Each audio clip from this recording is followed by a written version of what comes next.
we actually did it. We didn't screw up this time. I don't think we almost did. screwed up. Almost. We always come close. Hey, Timothy, we saw your message about having to go help. Memorial or something like that. Yeah. Definitely be praying for y'all and everybody. Miss Linda. Right, that was Miss Linda? Yes. Yeah. Can you guys hear us okay?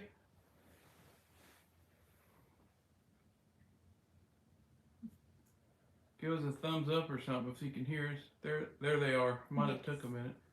There seemed to be a little bit of a delay, but I think they can hear us. Hey, how are you? Miss Terry?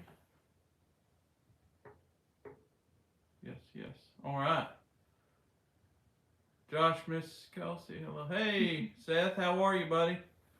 Hope y'all doing all right, Oklahoma. Hey, Josh. Hey, Tara. Tara's she's the law in this chat. Yes. Anybody messing around, she's gonna get them. Martha. Hi, Josh, Kelsey. Hey, Karen. How you doing, ma'am? The law woman, that's right. Tara, she don't mess around. Please keep up the chat respectful. All right. Yes, thank you. Thank you so much, Tara. Hello, Josh. Miss Linda, how are you? Good to see you. Hey, Ann, how you doing?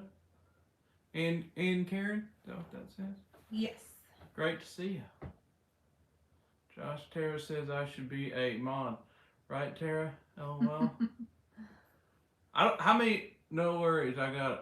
How many mods can you have? I know nothing about this modding thing. I really don't. I don't even know how many. Oh, thank you for the hair compliment.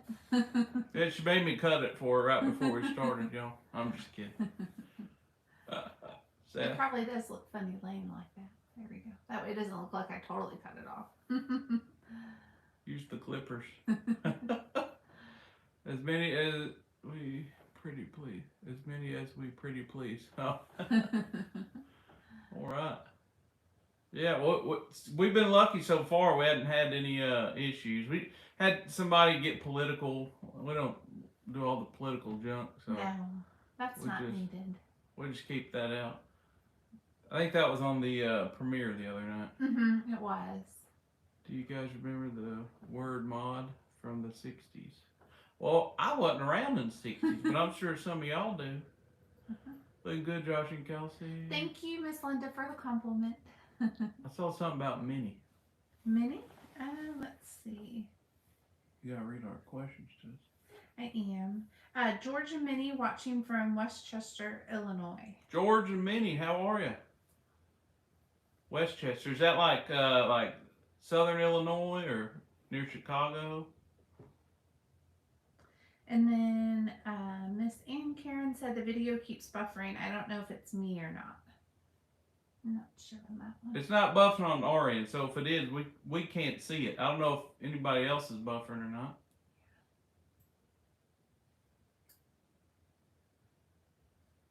Well, we've been out today, filmed some videos. We actually went back to the spot where basically it's our favorite place, right? To go and talk. Would say our favorite resting community. Yeah, it's where Thomas is. I guess he's still resting there. Still hanging out. But yeah, we went out there and picked up some trash today and did a few conversations. Hopefully. Well, actually, I don't know if I want to say it yet. You don't want to give a teaser yet? Well, people mention it all the time, like, who's Steven? Yes. So that's a video we did today. Who is Steven? Because we've talked to like 4 or 5 different Stevens when we went to these different communities, and so we thought, well, I'd like to know which Steven he is. I think it's the Steven. Well, do you want me to tell which one we think it is or not? No, let's wait and see. We'll wait until the video comes out, and then we'll see if they think it's the same one we had thought. Beignet, how are you? Hey there, house at the St. Augustine. But yeah, so we went and talked to try to figure out which Steven it was today and all that. So But tonight we are We'll here see. to talk about lighthouses and our last few videos. Yeah. And Seth did ask, is there only one lighthouse in St. Augustine? As far as Yes. I know, in St. Augustine, And yes. directly in St. Augustine. There's a few forts, but that's the only lighthouse. Well, is that the only one in St. Johns County? I want to say yes, but I would want to fact check myself just to make sure. Because St. Johns County is pretty large. It is a large county. I'm pretty sure, though, it's the only one in that area. And directly in St. Augustine. There's some north of Jacksonville near Fernandina and all that, but yeah, that's it. Hope y'all doing well. Beignet, we're good. We're good. George said Westchester is about 15 miles west of Chicago.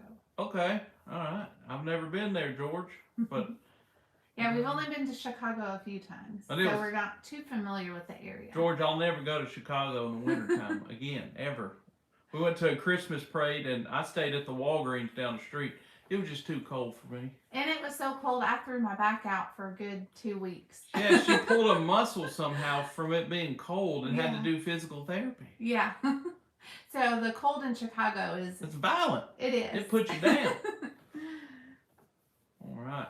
But yeah, so we wanted to talk a little bit about the last few experiences. I guess we have 2 lighthouses, because I don't believe we talked about the one in California, have we? No, not about St. George, and we have not talked about Miss Maud at the lodge. Yeah, so actually, let's go ahead and do that first, since that's a few weeks ago. Talk about Miss Maud? Maud and Maud and the Lighthouse. If you guys have any questions on that, but that was an incredible experience there. If you guys have seen the video, if you haven't, go check it out. There's somebody. Sorry, I'm scrolling through. You said hi. Did you think you talked to them? Did we think we talked to which one? The lighthouse in California or St. Augustine? I guess the girls. I feel like we talked with the friend, but we heard the age of one of the sisters. It was a great video with the girls. Thank you. But yeah, Hannah, Gabrielle, I do feel like we at least talked with the friend, and because they kept, Walter kept coming in and they kept mentioning a girl, she's here, we're here to help her, things like that. And that was honestly one of the main reasons we wanted to go there. We wanted to see if those were the same girls that Kelsey saw over 20 years ago, but also it's tough. Like people, you know that they're resting and nobody knows their name. That just bothers us. So that was another reason why we just decided, hey, let's try to go there and talk to them, but let's really try to see if we can get some information about the friend. So. And I feel like the friend was the main one to come through, but the sisters definitely were there too, especially when we had asked if they remembered me. Yeah, definitely. It's funny because they said yes, of course, and they said let me get look, it was like summertime, right? That's what they said. I love that they remember, Kelsey. Yes, that's amazing. They said that one was 10, was the friend 10. So through previous investigations, because there are a lot of investigations that happen at the lighthouse, some of them you probably have seen on TV with like ghost hunters or ghost adventures, but they usually, I would say, almost every night they have like a walkthrough tour, and then they do investigations at least weekly. So from over the years, they've kind of put together that the friend was 10, but they haven't been able to find any historic record of her actual age or name. Yeah, but they always say they believe it's 10. So that's why I put that article in the description.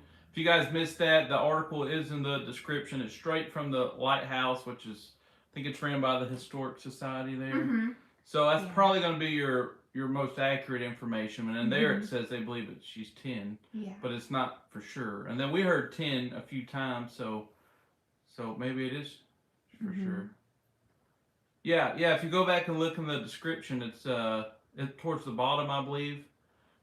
But there's all kinds of videos made about it. We actually wanted to go in the lighthouse and do like a conversation, but it was packed, y'all. Packed. But We'll probably wait till winter time yeah, to go inside because you can do investigations inside, but we'll wait till it's a little cooler. yeah. There ain't no air in that place. Mm-mm. Um, Tara had said it was a great video, very informative. Thank you, Tara. You call her Tara. I say Tara. Tara, is it Tara or Tara? Or Tara. I guess let us know if Kelsey says it right or if Josh says it right. Yeah. It's probably Josh because I'm terrible with name pronunciation, so I'm very sorry. I ain't that much better. And speaking of pronouncing names, it's Marcia, right? Marcia, yep. Yes. She said, "Poor girl, glad you did talk." Miss Linda said, "I love that they remember Kelsey." And then I wish they would have told you the friend's name. I wish they would have too.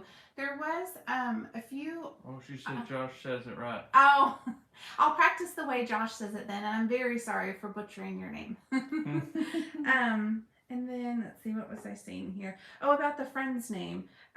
We do agree that we wish that she would have told us the name. It sounded like they were trying to say something, but maybe they couldn't find like the right word that was available in order to say it, is what we were kind of feeling. Yeah, that's what it felt like. That she maybe couldn't get the words out. Mm-hmm. Let's see. So Another question. So Seth is talking about in California, that he had looked into the area, and then I believe the one in California, it's supposed to be there, an old shipwreck of the coast that says there was a huge thing of gold in the hole not yet recovered.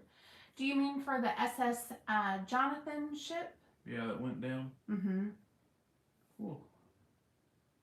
And then Seth had asked, I thought the name was Bridget. So the name Bridget did come up, but we thought that they were referencing the Bridget that we spoke to recently. Yeah, if you Seth, if you will go back and look at the Spring House videos, we did pray for Bridget. She said she felt peace. She talked about light. She talked about angels. And so when they brought Bridget up this time, right after you heard Bridget at the lighthouse with the St. Augustine girls, right after that it said they helped me see angel or something along those lines. Because right before that they said we saw what, and I assume they meant happened or something, but it just said we saw what with Bridget, what they with Bridget or something like that. Basically saying, from what I gathered, they saw us with Bridget, maybe trying to help her, and then she said she came through, or some female sounding voice. At least that's how it came across, was that we helped her find an angel or see an angel. So yeah, I don't know. That's so that's where I think Bridget came from. Mm-hmm. And then Miss Linda said, I wonder if it's Sally. We did hear the name Sally too. We did, and it is close to Ellie. Kind of Ellie, Sally. I mean, that's, and you know, there's no way to really to get the most accurate. Mm-hmm. But yeah, it could be Sally. Let's see. And then Seth had clarified that he was talking about a different shipwreck. Oh, okay. Mm-hmm. I think that we did read about a shipwreck there. Mm-hmm. Off the coast of Crescent City or something like that. Yeah. Yeah. But I don't remember the year or the name. That little town has so much tragedy from the shipwreck that went down, it's connected to the lighthouse and all that, to the tsunami that actually someone, I don't know if they're in here now, and I don't remember who it was, but they, she said that her family was either in that tsunami or had went through the similar tsunami, and that she lost like 3 uncles from that or something. That's crazy to think about. Yeah, but just the little town in itself, it was beautiful and it was peaceful. But when you went by certain buildings, like the museum or different places, you could definitely pick up on energy. There's definitely a lot of energy in that little town. And we wanted to do more like conversations down at like the pier, the Crescent City Pier, but it was just, we've talked about it before, but it was just not the best place. A lot of homeless and a unfortunately people doing drugs out in the open and Yeah, we didn't yelling and everything. So we just didn't stayed really away. want to put that on blast. No, we didn't want y'all hearing that yelling and all that. Yeah. Let's see. Uh,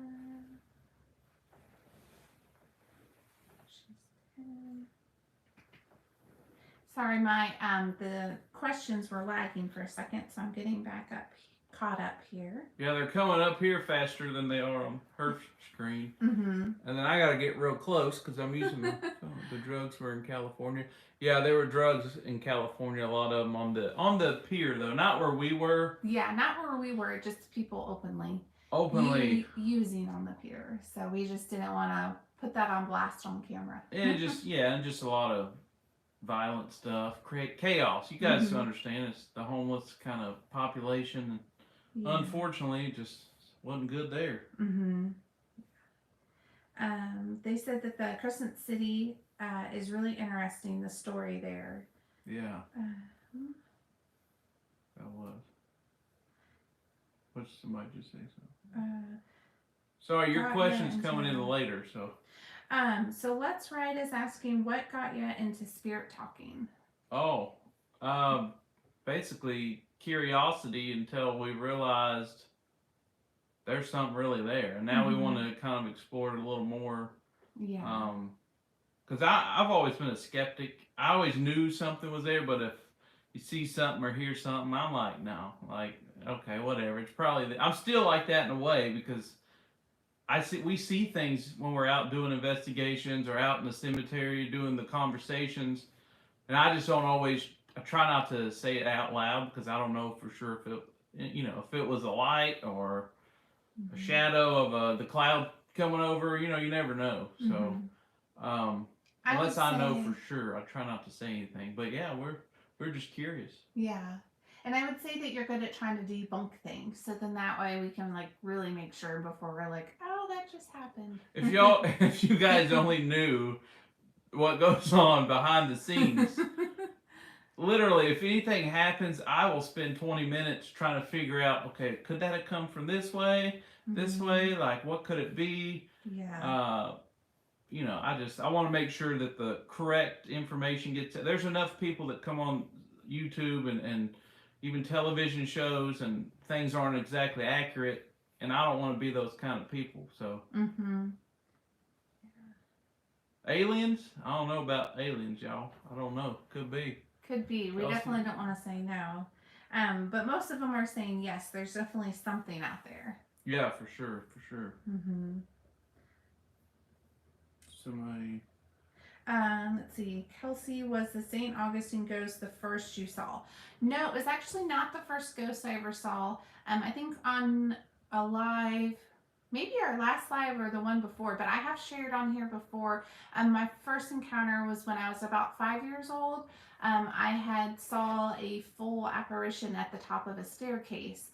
I had traveled with my mom to a estate of someone that had just passed, and I saw the lady who had passed, like in full apparition form. So that was my first encounter. You see her on the stairs or something? At the top of the stairs. Yeah. So, hey Josh, hey Kels. Hey Candace, how are you? I think that said Candace. Yeah. Let's see. Go back. A lot of things. Minzy. Did I say Mindy? They said, Thank you. Good to see you too. I like your integrity. It's refreshing. Thank you. Appreciate it. You gotta have integrity. Yes. Gotta have integrity. And then they asked, are you sensitive, Kelsey? I never know how to answer that. I would say maybe we're both sensitive because we're both intuitive. We both kind of see and feel things.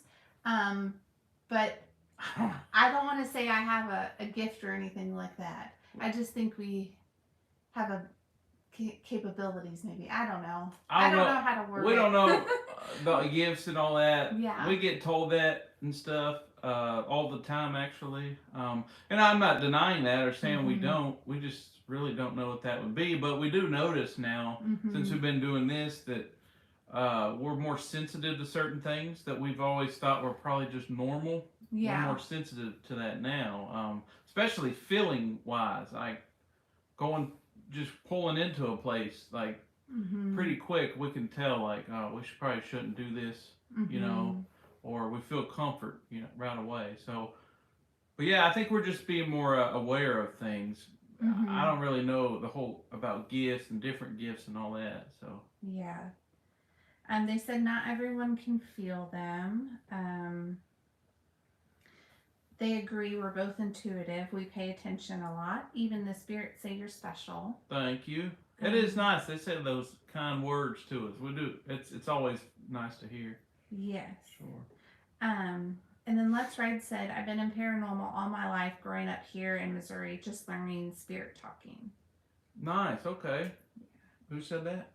Let's Ride. Let's Ride. All right. Yeah. Good deal. What part of Missouri are you from? If you don't mind me asking. And then, I lost it. Seth said he likes your choice of hat. And then I believe someone asked a question for you. Oh, yes. Miss Linda asked, when was the first time you saw something? As when I saw something? Yeah, when you first saw something. I would say probably I was probably like 8 or 9 maybe.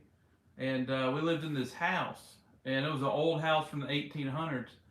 And the upstairs, now I might have shared this story before. I think you did. But I'll share it again. The upstairs, there was a fire, and we didn't know there was a fire. We just knew it was boarded off.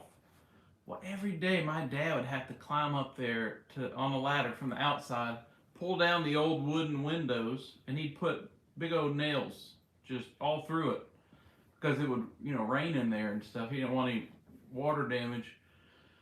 And it would keep opening, and one day it was open.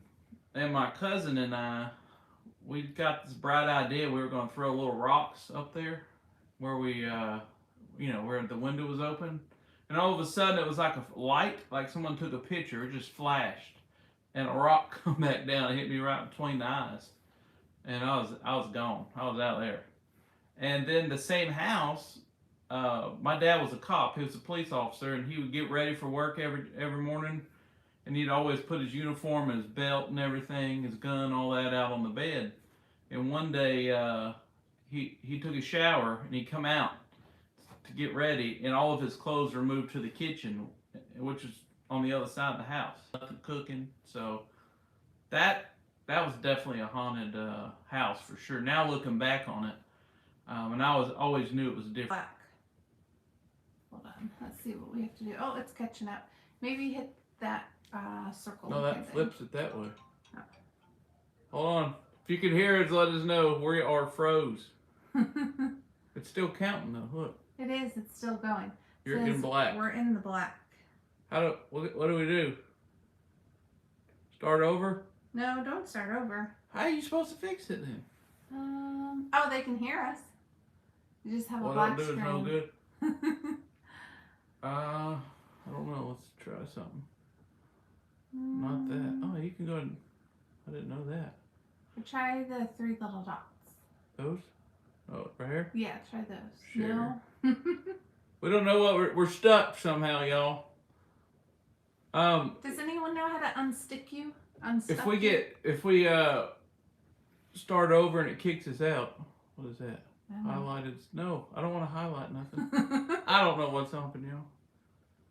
You need to start a highlight. Okay. I wonder if you do flip us and then flip us back, what would happen?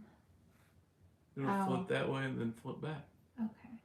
All right, we're gonna try to start over. I think, because I don't know what else to do. Oh wait, hold on. Don't be stuck. I'm trying not to be stuck. That's funny, being stuck. All right, if we lose y'all, we'll be right back. Okay. I don't have a choice but to. Are you able to pause?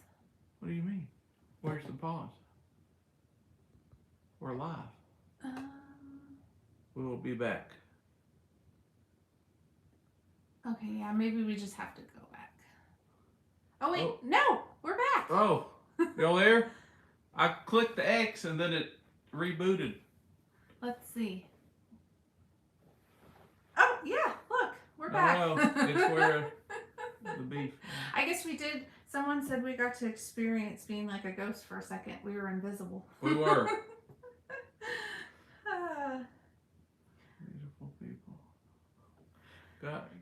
funny. All I good. bet y'all sit at home and laugh at us because we don't know what we're doing with these lives, and something always seems to happen. So it's just funny. It makes me giggle. Yeah, I You literally. never know what you're gonna get with us. It's always something. Yeah. I remember our first one where we were talking and they were on Yeah, the we're like, screen. are we live?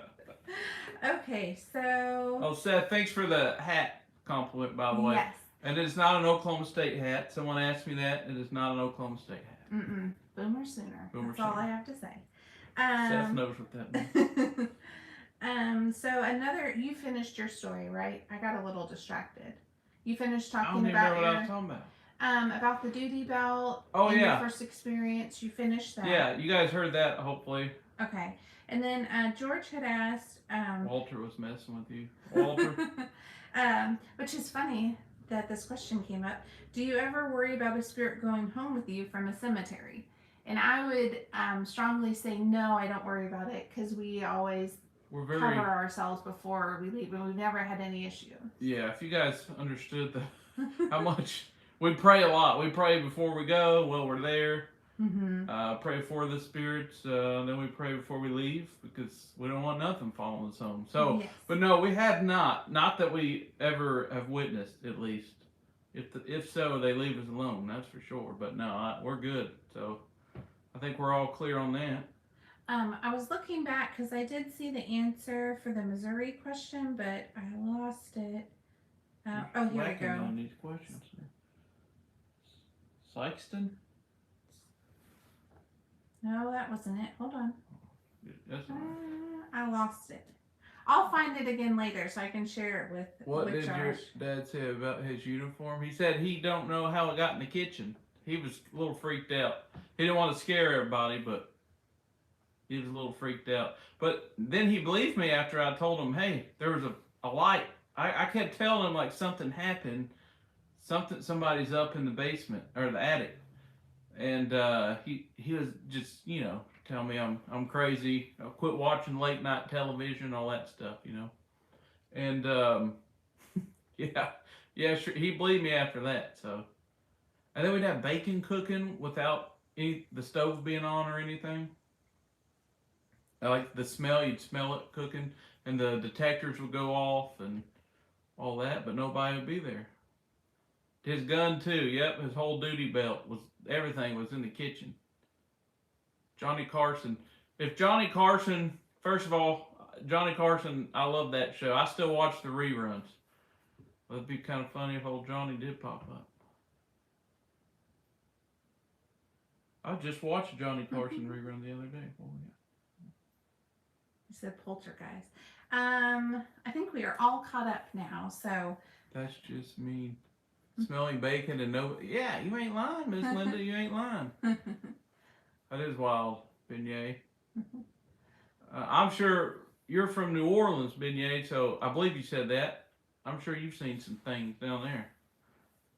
So I know we talked about Crescent City for a little bit. Does anyone have anything they'd like to say maybe about Miss Maud that was at the lodge?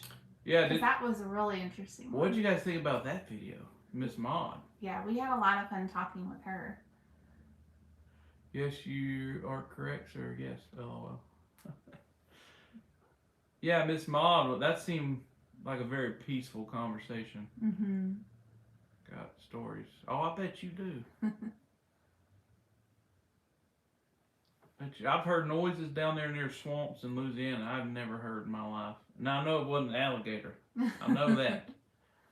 I love the Maud story. Miss Maud, yeah, that was a great conversation. Mm-hmm. They said bacon. I love me some bacon and sausage. Yes.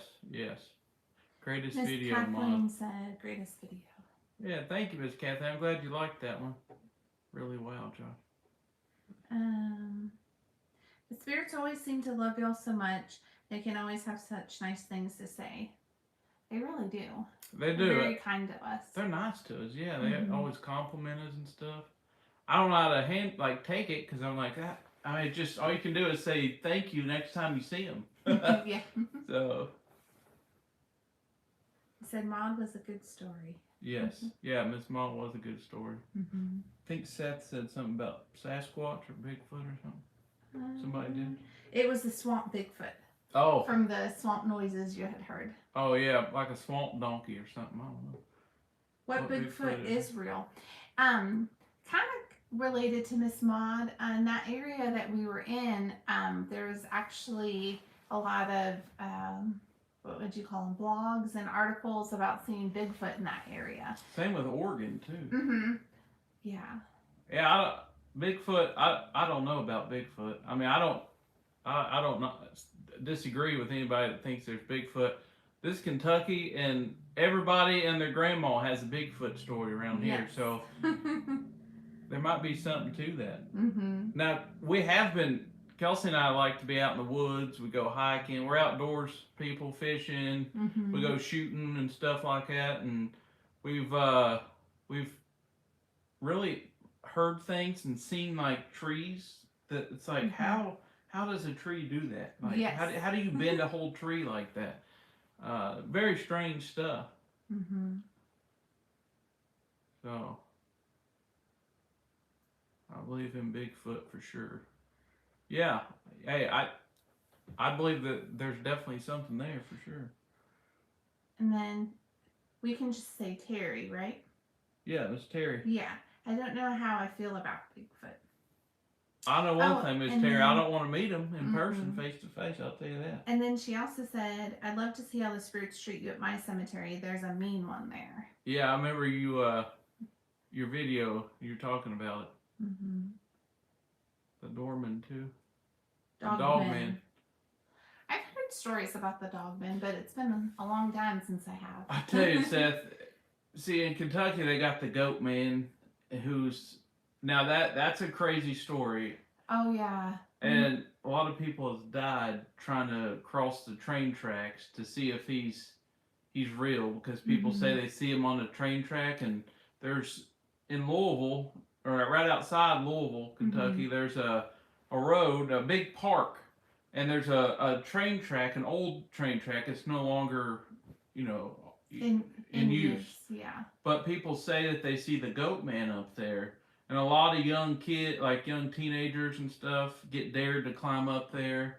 And I can't remember how many people's died there, but the same spot, the same area, they fall off that train track. And there's a pretty big fortunately memorial passed away. there. I couldn't tell you how many, but at least a handful of names are there, and there's different like crosses and stuffed animals and things for them because there has been a lot of tragedy there. People trying to find the goat man. And we've thought about going there, and people said we should go out there and check it out. Problem is, I don't feel comfortable doing a conversation there because they literally had a young teenage girl just get killed there like 2 years ago, 3 years ago.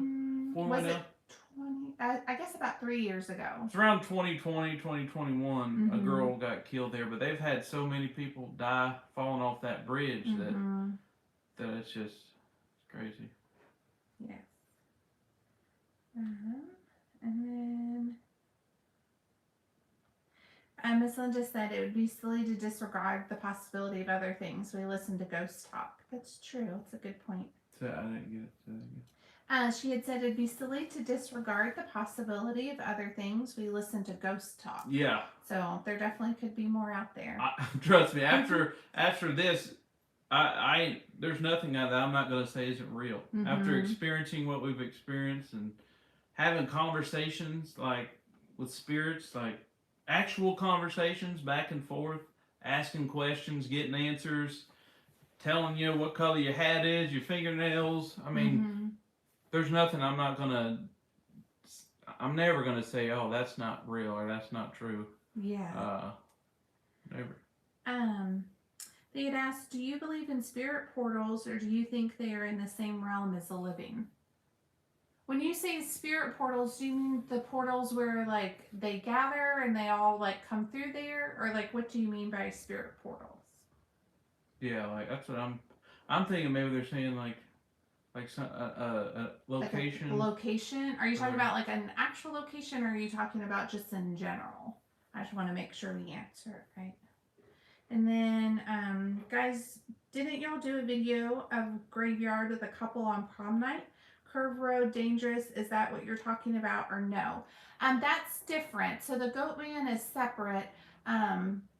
The video, the prom night video, that was on Mitchell Hill Road. Mitchell Hill Cemetery Yeah, Road. so that was a different story. And we are going to go back there because we have a Mhm. really cool video. Well, it's not cool. I shouldn't say cool. It's going to be I a think good they video. know what you mean. You guys understand, but Yeah. it's a sad story attached to it. I won't get into it, but yeah, that's going to be coming sometime soon. Mm-hmm. Let's see. Okay, so they clarified for the portal as they come here. So they're asking, do you believe in spirit portals, or do you think they are the same realm as the living? I think they go back and forth. Like, Mm-hmm. do I believe there's spirit portals? I think so. Just the simple fact that there's certain places we go to, and we get all kinds of. You can get all kinds of different feelings, and you hear different types of spirits. You think of when we went to the woods in Tennessee and talked to where Patsy Cline was resting, where the plane crash and all that happened. Mm-hmm. If you guys remember the other conversation we did out there, that was a place that felt, I can't even describe the feeling. Yeah. It felt like there was thousands of people just watching us, Mm-hmm. and the energy was just intense. And you guys saw the variety of spirits that came through that conversation. Yeah. So yeah, I think so. And also, I think like they can travel to different areas where their family's at, or maybe a house they lived in. Because we've talked to the same spirit in different locations before, so they gotta travel somehow. Huh? Yeah, they do. Miss Martha said she has to go. She'll see us next time. So if you're still on here, bye. Bye, But if Miss not, Martha. then maybe you'll see us saying bye later. Yeah. Hopefully our rambling isn't boring you. Yes. Because we do ramble on here. That was a cool session, Josh and Kelsey. Yeah, talking about the woods. Yeah. Mm-hmm. I love that one. The energy though I've never felt before. Yes. But we felt that place.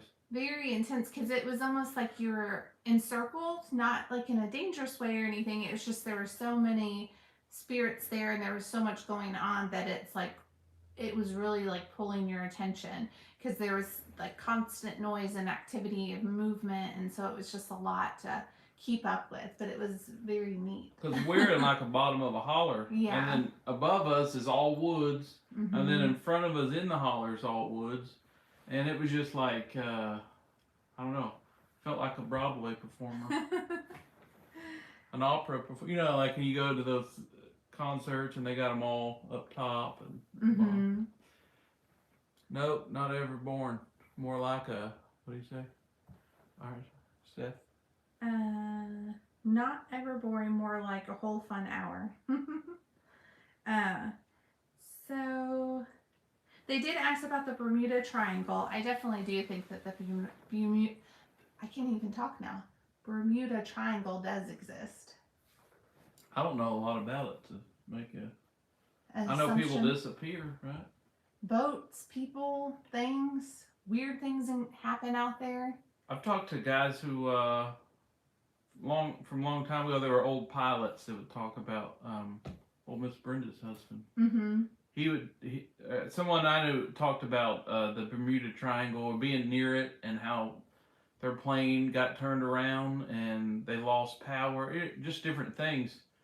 So I would say that it's probably real, but I don't know too much about it. Yeah. We've not personally Boats, experienced people, it. all sorts. Okay. Mm-hmm. Cool. I'm going to look into that. Want to read up on it, Josh? It's crazy. I will. Definitely. I probably won't ever go there. But I will. I'll learn about it. Yes. What's that? Boring, more like a whole fun hour. Oh, well, appreciate that. Yes, I'm glad that You we're didn't fun. read that out. You got to read these questions.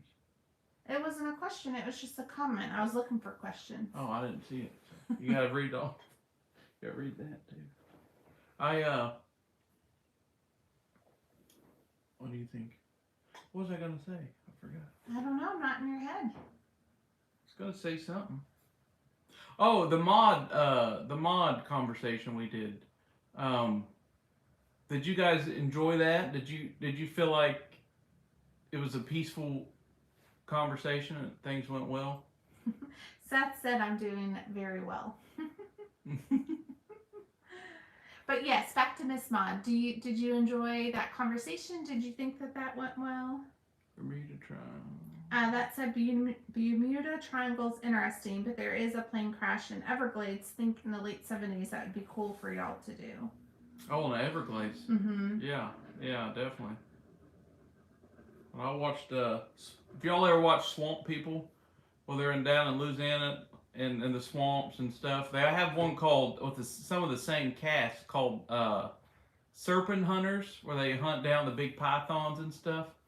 And seeing there's so many old abandoned boats and probably drug smuggled boats and just all these types of things, old airplanes and stuff all throughout the Everglades. Mm-hmm. And you know they didn't make it out of there, so there's probably a gator snack, unfortunately. Yeah.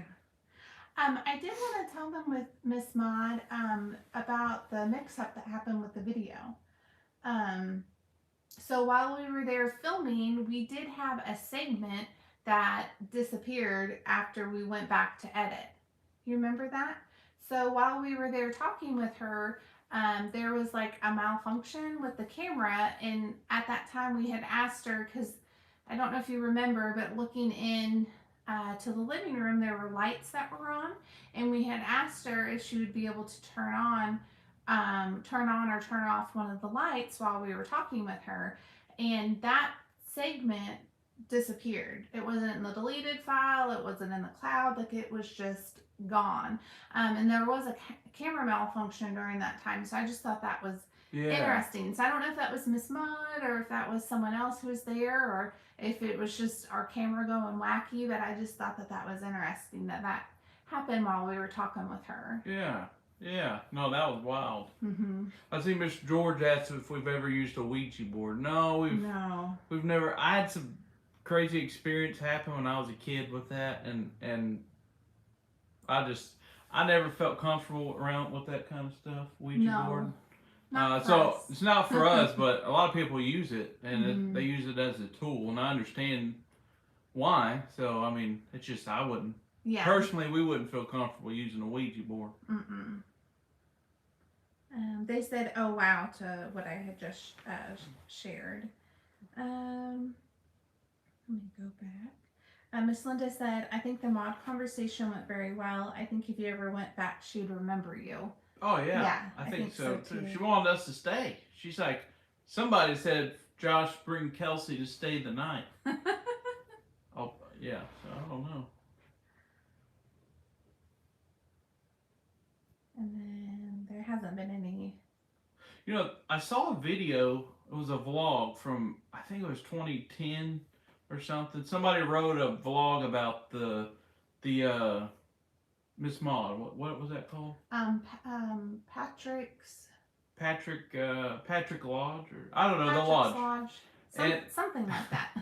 And apparently they shot a movie out there I didn't know about. Mm-hmm. But the producers and the camera crew and people were staying in the rooms. Mm-hmm. And the guy that stayed in Miss Maud's room was into paranormal. He went investigating stuff, and he had a what's that, EMF reader, electrodes, and he was using that for her to communicate back and forth. And so I don't know why I'm sharing that, but I just saw that recently. So. Yeah. Well, I would say if you're interested in learning more about Miss Maud, that'd be a good way to go and learn some more about her. Yeah, I would say go there and book a room in room 16, but it's closed down. So yeah, it's currently for sale. So if anyone's interested in purchasing it, you could be the proud owner of the lodge and Tara, you and your husband take care of Miss Maud. You go down there and open it up, and Kelsey and I'll come visit you. How about that? Let's see. They said it'd be cool to do a follow-up with her. Yeah, I'd love to. Next time we can make it out there. No Ouija board for me. They asked, what is the name of the lodge? I want to say that it's Patrick. Patrick something Lodge. Let me just double check to make sure that I'm telling y'all right. Let's see. Sure, we just bought the new vehicle. Well, you got a new vehicle now. You Yeah. go buy the new lodge down there. Probably only a couple $1,000,000, Tara. It's Patrick's Creek Historic Lodge. Patrick's Creek Historic Lodge. And it Patrick's is Creek still Historic currently for sale. I wonder how much it's for sale for. Mm. If we were closer, we'd buy it. Not enough land with it though. Yeah, but Miss Linda, you could build you a garden. You get your tomatoes up there on the hill. Miss Mom might even help you tend to the garden. I'm just saying.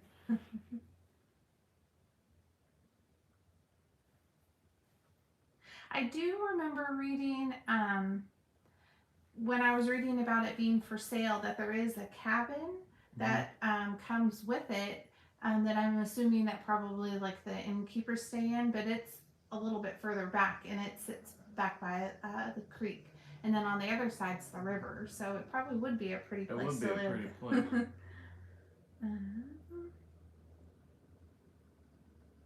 Saw a few things come through. It says, Seth had said he has a great idea. We can buy and fix up an old southern plantation, and then we can bring them there, do ghost hunts. Doesn't that sound like an idea? Yeah, it does. It does. Yes. I really like all the, There's a few. they're just saying hello. Somebody said something about a car. Miss Tara, yo, you bought a new Chevy. What did you buy? Chevy Trax. Those are nice. Oh, I see it Chevy now. Trax. I missed that. And then they were saying hello. All right. And then they're saying that Seth does have a cool idea about the plantation. That is a good idea, Seth. Yeah. Should do it. See, I'm an ideas man. Pull on my suspender. Good evening, somebody. Is that Minzy? Right? Menzie? Minzy? Mm-hmm. Yeah. Is she coming in? Yes, she just came in. They asked Josh, where are we from? Josh, where are you, Kelsey, from? We live in Kentucky. Yes. Yeah. We're in central Kentucky. And then we have a few more joining. It looks like Spider Queen. came in. Spider Queen, how are you? I ain't seen you in a while. Hope y'all are doing well. You're shaking the camera. Good evening. That says, good evening, Josh and Kelsey. You two are awesome, and thank you for your videos. Well, thank you, Catholic Biker Queen. I did read that right? Catholic Biker Queen. Yes. I like your screen name. That's cool. Seth said, believe Daniel Boone was from there. Yeah, there's a lot of Daniel Boone stuff around. Yeah. We actually just went down to the fort. Fort Boonesboro. Fort Boonesboro, but it was close. And we went and they actually had it wasn't a tornado, but it was bad We're pretty winds. close to it. We pull in, and all of a sudden you see this big limb landed on a car. Well, it was this family, and there was like 100-something people there. And they were having a big, like, fiesta type thing there. And everyone was huddled under this little bitty coverage. And it was supposed to be like a storm shelter. Yeah, they're all just huddled under there. It quit raining, so I guess they were worried about debris falling, but Yeah. it was Because all at close. Fort Boonesboro Park, they have the old fort, so they have like some of the original like wall, and you can take the stairs down inside. And then if you go, I would say like up and around, but I don't know if that's the exact directions. But then they have like a recreation of the fort. So then you can walk through and see all the buildings and everything. But because of the storms, we had missed it. So we'll have to go back there and go exploring some more. A fly or something in here. Oh, I didn't see nothing. Yeah, we definitely want to go and check it out. Yeah, there's some old headstones around that area, and there's a restaurant there, and the waitress is telling us about this. I guess the restaurant owns some property, it had some old houses on it, and they're remodeling them and turning them into like Airbnbs because they're kind of in the mountains and a lot of hiking and stuff. So it's a good idea. But they said there's a old cemetery or a grave of a baby there, and it just says like maybe the baby's age or name or something. But it's on somebody else's. It's on the property that the owner owns, not the Mhm. restaurant property. Yeah. Even though he owns all that. So I'd like to get permission and see if we can go over there and check it out. Maybe Yeah. do a little conversation.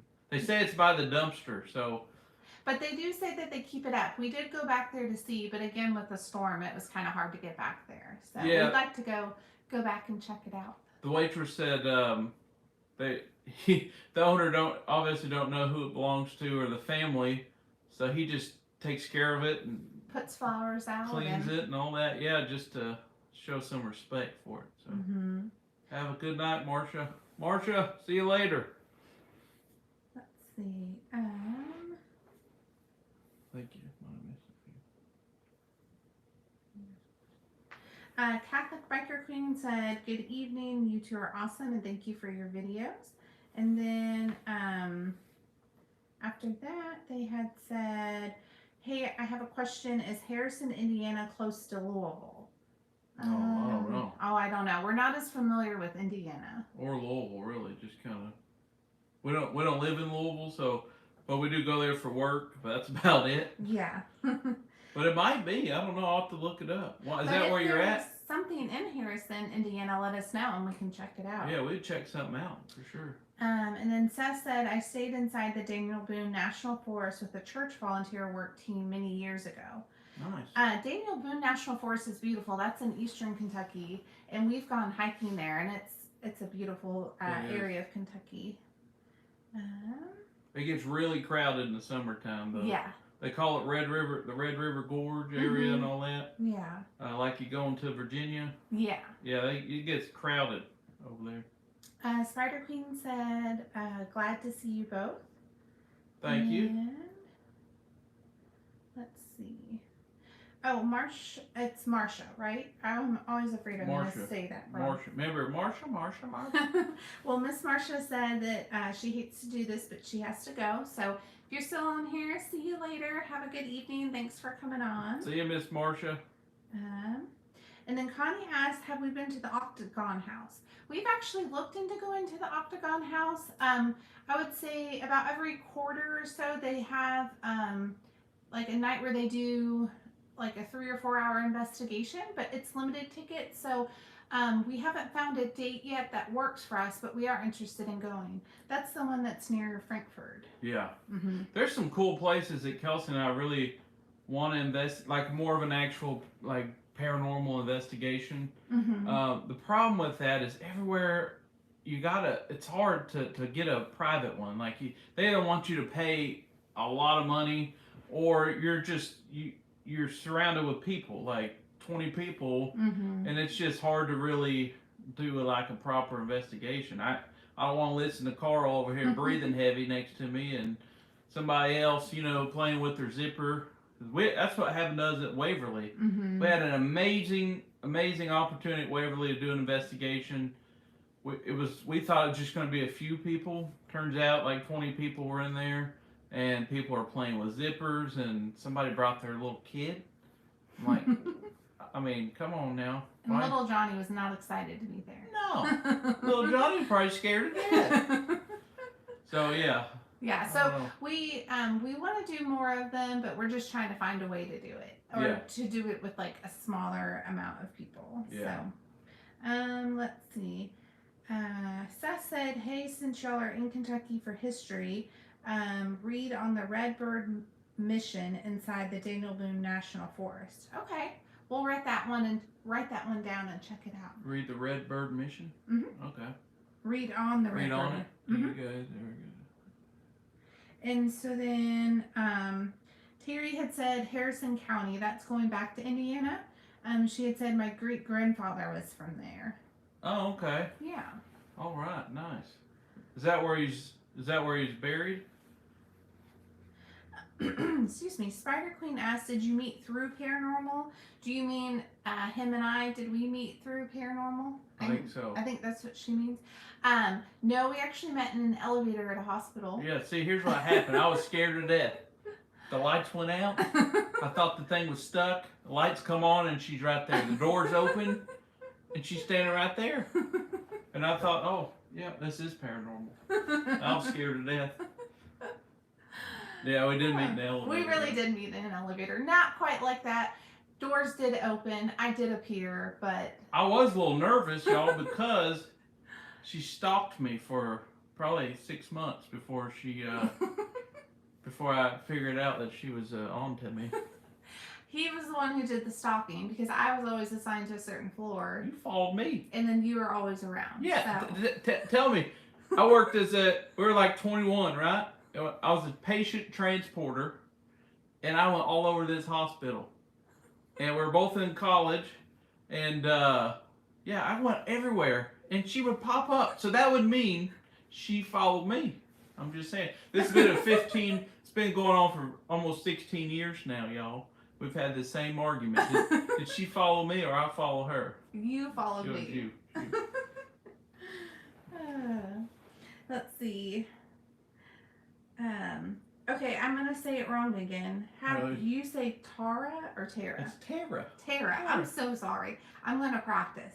So she said, "Why would you bring that little child to Waverly?" I don't know. Good question. It's a good question. Now we actually though going to different places and doing because we've done several investigations before we were ever filming or anything. Mm-hmm. And we've had places we've been where they have like kids. They brought their kids. Mm-hmm. I never understand that because I feel like that's something that could really mess with a kid at a young age, right? Mm-hmm. Now we've been places, even on here we have a whole family, a mom and her children, and they're all teenagers and they're interested in paranormal and you know, conversations and all that. And the mom thanked us for showing, you know, I guess they watch our videos and then they kind of go and do what we do and learn about it from us, which I thought was really cool because we just wing it. We really don't know what we're doing. We're just doing our best. But yeah, it was pretty cool. I you know, she asked how any pointers or anything, and we just told her just got to be respectful. Mm-hmm. It's the number one. But a teenager is much different than like a 4 or 5 year old. Right, that's what I'm saying. I understand you're a teenager, but you're a little kid. Yes. Terry clarified that her great grandfather, the one in Harrison County, that's from there, he's buried in Ohio. Oh, okay. And then Seth had said with the story he told us to look into that it's related to coal mining. Oh yeah. That's one thing. It's a lot of coal mine tragedies. I think they have cemeteries for dedicated coal miners. Eastern Kentucky and Virginia, all that. So, who was your husband prior, Tara? Oh, because she had said I just hit my now hubby in the arm with a ping pong paddle. Poor fella. I understand. Kelsey whacks me with anything she can grab. And then Terry had said he and my great-grandmother got married in Louisville. So then if they got married in Louisville, I would imagine it would be like within a few hours, probably. Yeah. Yeah, probably within a few hours. Mm-hmm. And then she had said, Seth, we were in college. We have been together since. That's really sweet. Oh, yeah. Nice. And then Terry said, my second great-grandfather was a coal miner in Kentucky. Oh, okay. Eastern Kentucky, probably. And then Candace had said, my great-grandfather was a coal miner in Tennessee. Yeah, Tennessee, a lot. There's that strip of like East Tennessee, Eastern Kentucky, Virginia, even up to West Virginia is a lot of coal mining. Mm-hmm. Yeah. And you go, especially in the hills and on those rural mountain highways, you see some of them old cemeteries and you kind of... You feel it. You feel it. Yes, you do. And I think we're all caught up now. All caught up. All the comments. Sorry, we're not good at these. I'm not good at reading this from here. I can't hardly see it. It's so small. I wish I could make it bigger. Mm-hmm. And then they lag on her phone, so there's a delay in our responses. So I do apologize. Karen had said, I love the southern states, the plantations, and the old cemeteries. Yeah, we feel blessed to live around here and have so much history. There's a lot of plantations around Kentucky and Tennessee, around these parts. So, where the spring house was. If you guys saw that video, that's a massive old plantation. Mm-hmm. Um, very peaceful, but we want to do more videoing out there, more filming. Yes.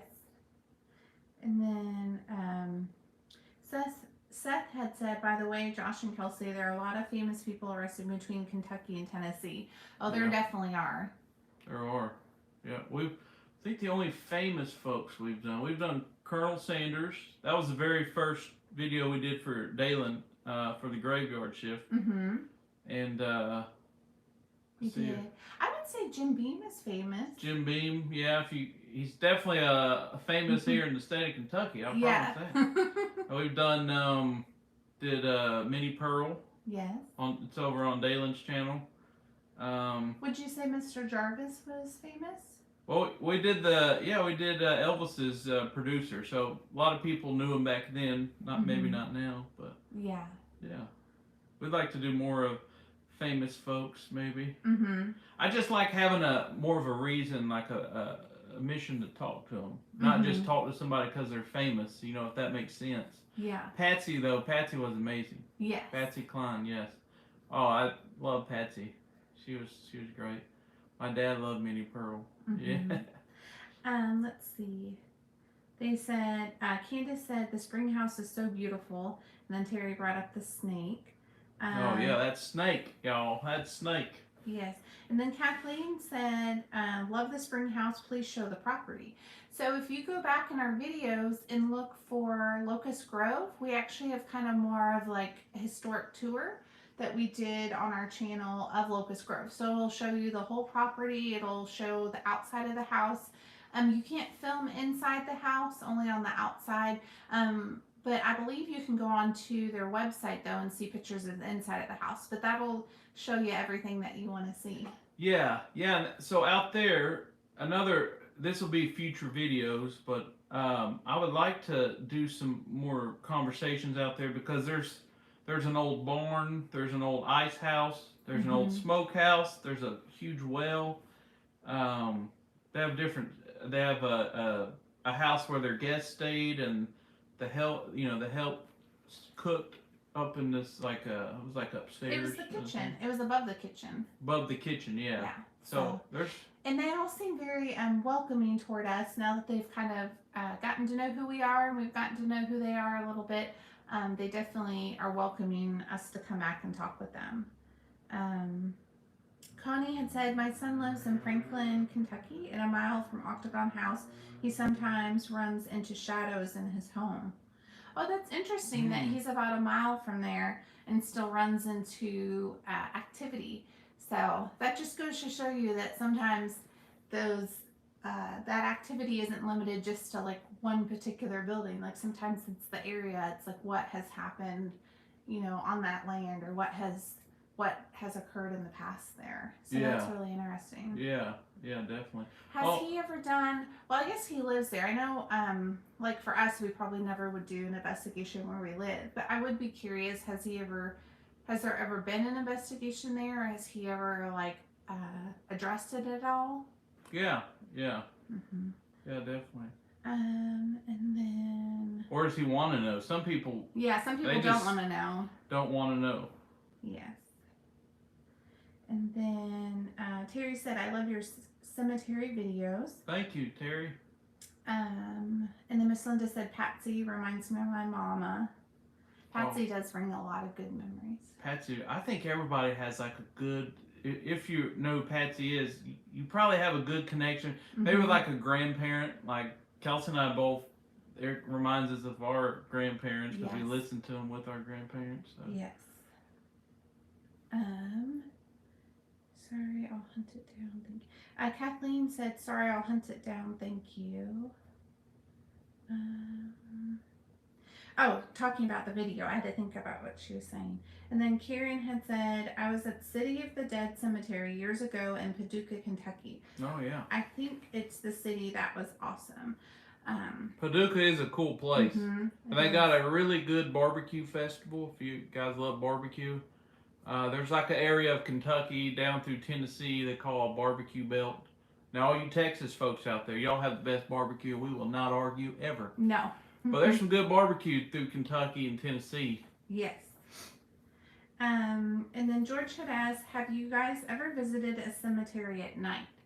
I would say yes, we have, but we've never filmed at nighttime. Yeah, we haven't filmed at night. We've been in cemeteries at night. It's definitely different, for sure. Mm-hmm.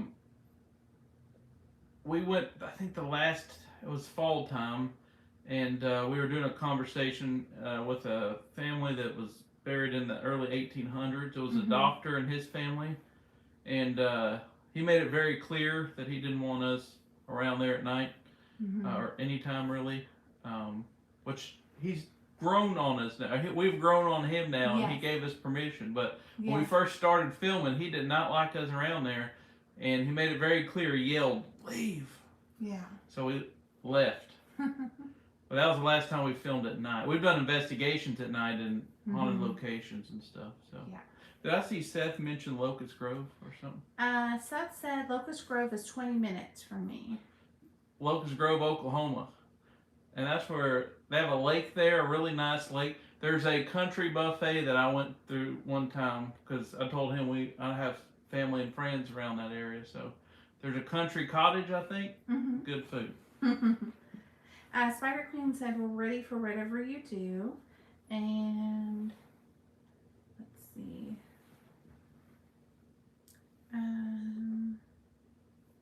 So they all say all houses have at least one spirit. Do you think you have one in your house? I don't know. If we do, they're quiet. Yes, because we do make it very clear, like nothing. Here's something, y'all. We have very strict boundaries, so then they respect them. And here's something. Actually, I'm glad you brought that up because I was thinking about this the other day. I know we've talked about it, Kelsey. Yeah. So Kelsey and I had I would say a spirit follow us around since before we got married.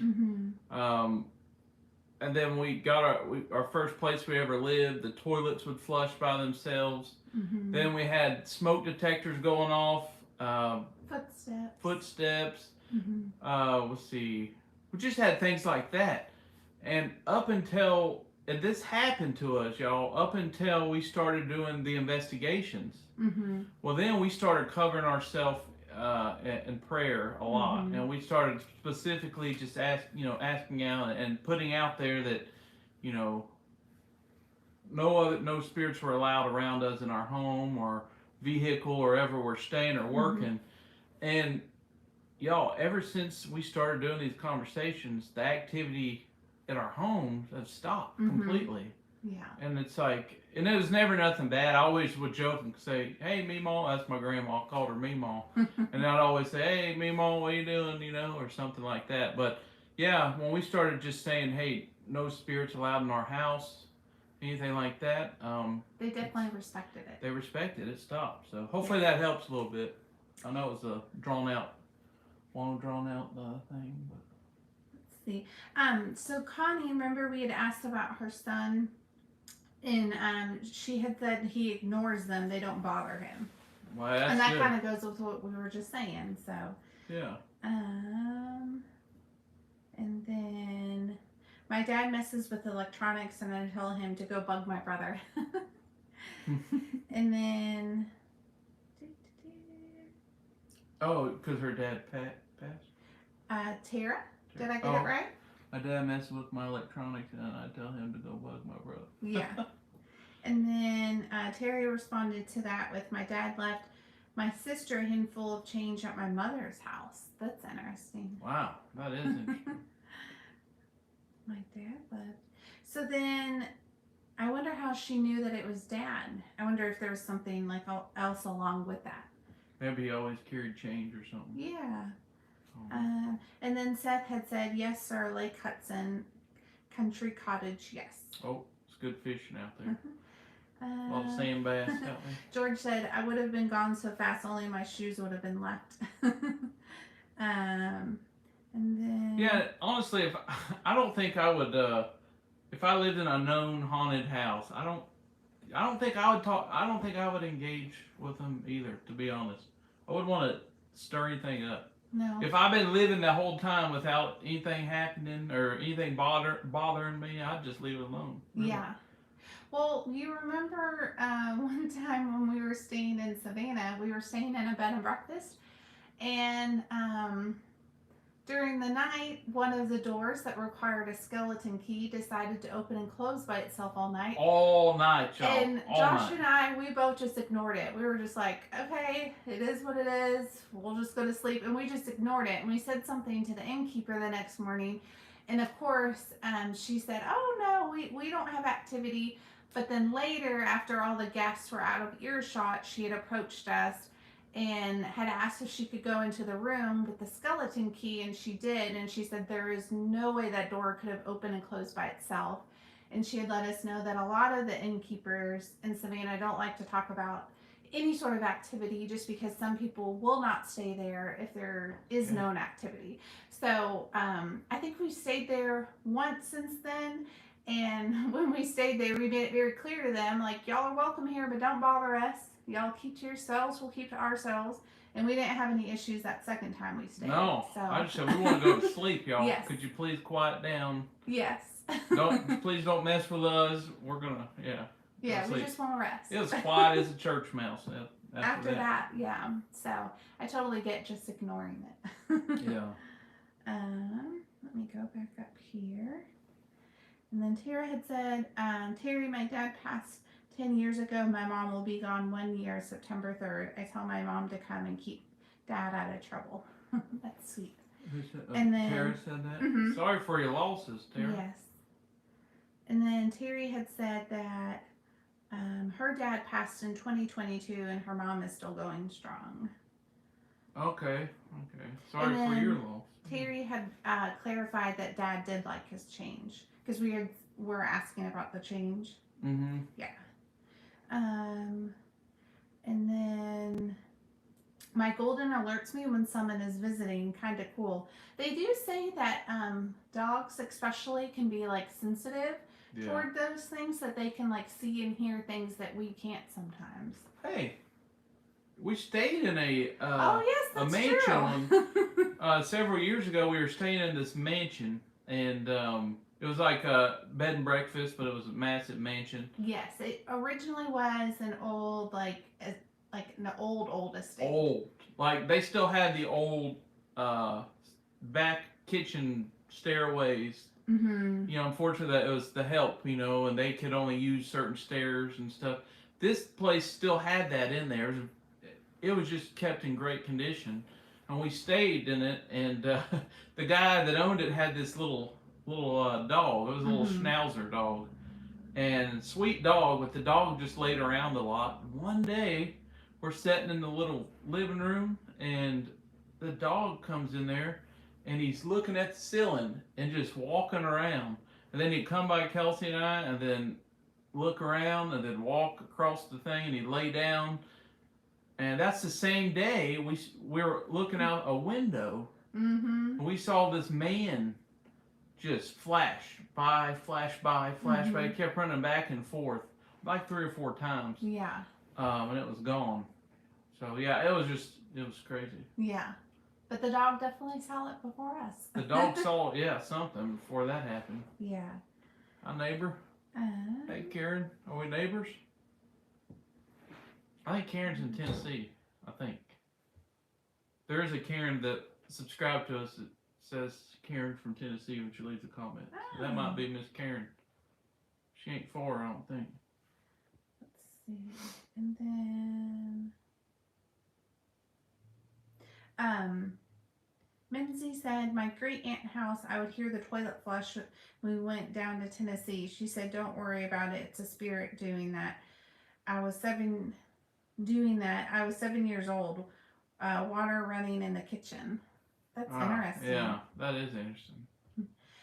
Karen said, I moved into a brand new townhouse, and my first night I saw a man in clothing, a man wearing a man in wear from the 1800s.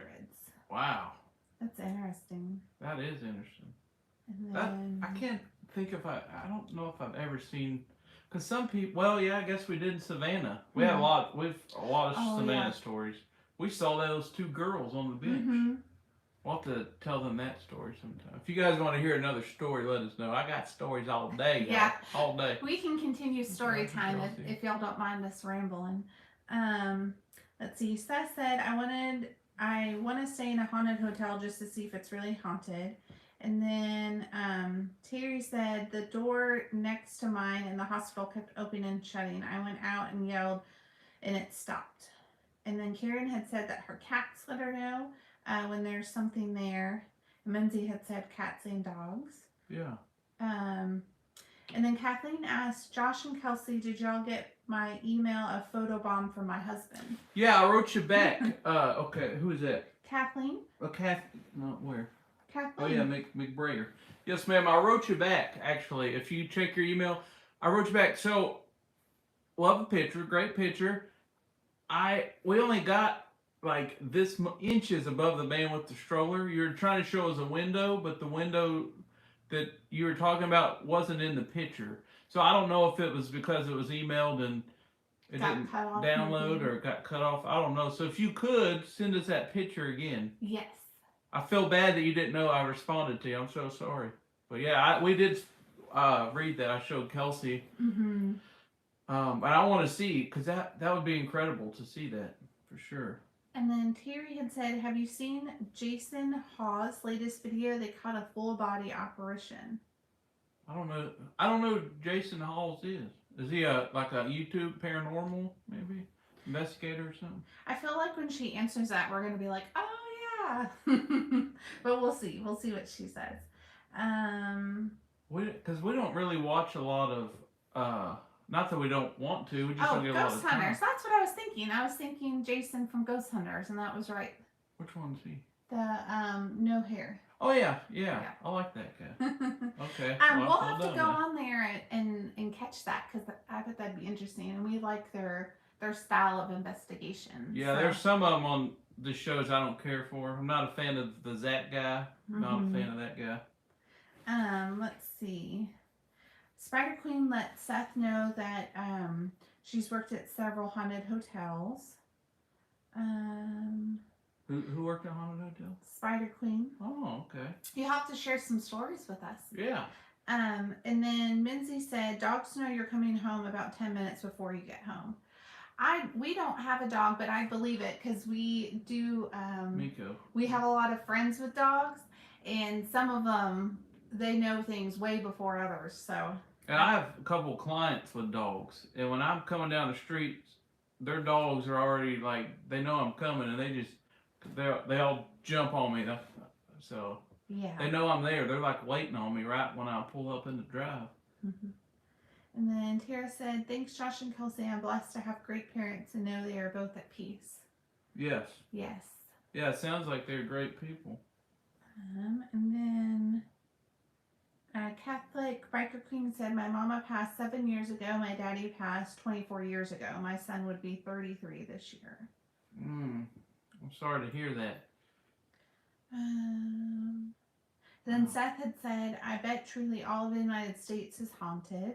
Oh, I don't think there's a place you can go that's not haunted. I fully believe that there's spirits everywhere you go. Mm-hmm. Now, I mean, you might see them if you want to see them or interact. That's one thing. But I don't think there's a place that there's not, just to be completely honest. You think about the people that pass away every day and the energy they leave behind and things that they're connected to. Everybody's connected to something, so yeah. I think they're everywhere. They said, we love stories, want more stories. Miss Catholic Biker Queen. I said that right? Yes. I feel like I'm saying a funny joke, like a Catholic Biker Queen joke. And so I always have to check with her, but it sounds like you probably have some. You probably already know this. Some definitely have some guardian angels around you. Mm-hmm. Your son and your parents. Yes. We always want to hear more stories from y'all. Okay. And then let's see. Connie said, "Hey guys, I woke up to an old lady watching my husband sleeping, and shushed me. I closed my, I'm assuming she meant I closed my eyes, and poof, she was gone. Oh, excuse me, I got a hiccup. Whew. Could you imagine? No. Waking up and an old lady's going like this to you? Wow, that's maybe he has like a great great grandma. Mm-hmm. Kathleen McBride. Oh, Thank you so thank much for you. the donation. We really appreciate that. Thank you. That's very kind. Yeah, thank you. You didn't have to do that. And then,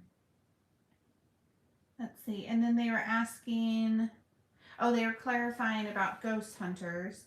And then they had asked like which video, and it's on his YouTube that it's on there. Oh, he's got a YouTube. See, that's the thing is, I really and Kelsey and I, we'd watch Dalen, watch Tiffany Lorraine. We watch her. But other than that, we don't watch a lot of people unless we record it on the television because I just don't have time. We're busy working, and then now I'm editing our own videos, so I don't get to see a lot of the other stuff. But we definitely want y'all to tell us about neat things like that so we can go and like find them and watch them because we do like keeping up with that. Yeah, for sure. And then we might learn something new. Yes. So. Which is always a great thing. There's always something new to learn. We love you too, Miss Kathleen McBrayer. And then they said again, Josh and Kelsey, we always want to hear stories.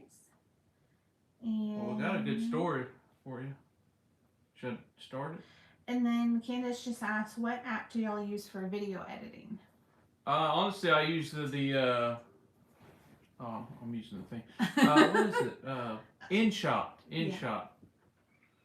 That's actually the easiest, more simple one because you can use it on your iPad or iPhone and edit, and it's all the same. Some apps you try it on a different device and it looks different, but I like the InShot. So yeah. Miss Linda said, "I love stories." All right, I got a story for y'all then. What do you got? The two girls. Oh yes, I can't remember if we've told this on here before. So if we have, I'm sorry, but I think we have. Some new listeners on here, so they'll probably enjoy it. We do, because we're almost to 2,000 subscribers. Yes, and thank you all so much for that, for supporting us and following us. We really do appreciate that. Yeah, what was that? 10 months ago? 11 months ago? We started this deal, and we had like 100 subscribers, and we posted a video doing a conversation, and yeah, it started from there. Yeah, so we've been growing because of y'all. We only need like 2 more subscribers and we'll hit 2,000, I think. So yeah. That's cool. But no, I was going to tell you guys about the 2 girls that we saw on a park bench in Savannah that literally I could have touched them like that. They were as real as y'all, as real as us sitting here right now. And this was 2 years ago, I think. About 2 years ago. Wait, what year is it? It's 2024. Over 2 years ago. Maybe 3. Anyways, it doesn't matter. 2 or 3 years ago. Continue your story. But we were in Savannah, and it was about 11 o'clock or so, 12 o'clock. And if you guys familiar with Savannah, you know the Pink House. There's a Pink House there. They have like a bar, like a bar downstairs it's all only lit by candlelight. Then they have a restaurant upstairs. We ate dinner at the Pink House, and we were walking back. And we were walking by this cemetery. It was the children's cemetery, but at the time we didn't know that. We just knew it was a cemetery. And we're walking, and there was a gentleman sitting on a bench. Again, this is like 11:30, midnight, somewhere around there. And across from this gentleman sitting on a bench, he was sleeping on the bench, by the way. Across from him was these 2 little girls. And I'm looking at Kelsey, I'm like, you think they're okay? Like, it's midnight almost, and they couldn't be over 10 years old. And there were 2 of them. They were identical. They looked just like twins. And normal clothes and everything. And they were just sitting on the bench, having just the best time. They were laughing and whispering and talking, and we couldn't really hear what they were saying, but you could hear the laughter. And I'm looking around, I'm like, surely there's got to be parents. Well, there's a bar across the street, and I thought, well, maybe mom and dad are at the bar or something, so the kids are sitting over here. Probably not smart, but it's not my kids. And normally Josh and I, if we saw children, we would not be like, oh, they're fine. But for some reason, we just had this feeling of everything's fine. Like, this is normal. No need to be, no reason to be alarmed. Like, we can just move on, which is completely opposite of how we normally would be. Like, normally, like, one of us would stay with, like, the child while the other one went to, like, go find their adult or, like, find help or Call something. the law or something. Yeah. But, like, on this particular night, when we saw them, we were both like, oh, no, they're fine. Well, that like, should be normal fine situation. Like, they're laughing, so they're cool, right? Yeah. And the parents are probably right around here. So we just go on. Yeah, we just go on. Well, the next day, we do a tour. Like a carriage tour. Carriage tour, yeah. Mm-hmm. And there was this lady, and she's taking us around, and we've been going to Savannah for years, but it's fun to do the tourist stuff because you learn a little bit more, you know. Mm-hmm. To learn a little bit more history. Yeah. So we're on the carriage ride, and the lady, we go past the cemetery where it happened. We were literally stopped with the horses at the stoplight right next to the benches. So I pointed it out. I said, we had a weird situation happen last night. No, I'm sorry. First, she was telling us about the cemetery, and she was telling us how people see kids over there all the time. And I'm like, really? She said, yeah, there's 200, over 200 children buried there from the yellow fever. And I'm like, okay, that's interesting. And then all of a sudden it dawned on me, we saw 2 girls at like midnight last night. So I tell the lady, right? And the lady's like, oh, it happens all the time. Police get called over there because there's kids fighting in the cemetery or kids running around the cemetery at 2 in the morning laughing and playing. She's like, they see kids over there all the time and they show up and nobody's there. So, yeah, that was wild. Yes. That was wild. Sorry, the comments were going. And we got some really cool pictures we've taken. So maybe we'll do another video and show you some of the pictures we've taken in Savannah. Yeah, I think we have an older video on our channel with some of those pictures, but we should probably redo it so that way it's easier to find and we can kind of go through some of the newer pictures too. Yeah. There's probably a way I could show them on here, but I don't know. So they were talking about Dalen's new video that he did with Nicole Brown Simpson and Ron Goldman. So they were just discussing that. We started that one. We gotta finish it here. Yeah. Yeah, Miss Linda. And then we have some new people that just came in. Joanna, thank you for dropping in. And Are you having troubles? I am. I got stuck for a second. Lazaria. She got the pretty white cat. And then they said Josh and Kelsey, that was Savannah. Wow. Yeah, So yeah, that was in Savannah. And it was interesting too, because where we had saw them was where all the children were buried. But Savannah is a place where there are thousands of people buried, but not any headstones. So that was one of those areas where they were buried, but then there are like no markings. And so there's no telling like how many are actually there that are like unnamed and everything. Yeah.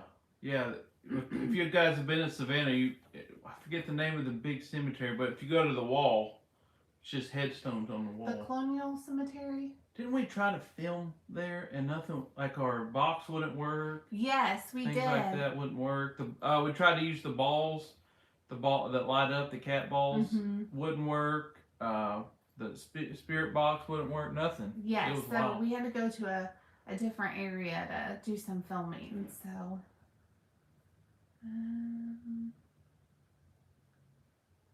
Because of the Civil War, I bet. Oh, Seth had said earlier, wasn't Savannah known because of Grant's march there during the Civil War? And so then I think they were responding, because of the Civil War, I bet Savannah has to truly be haunted. Oh, definitely. Yeah, not only because of the Civil War, but also the yellow fever epidemic that had happened there.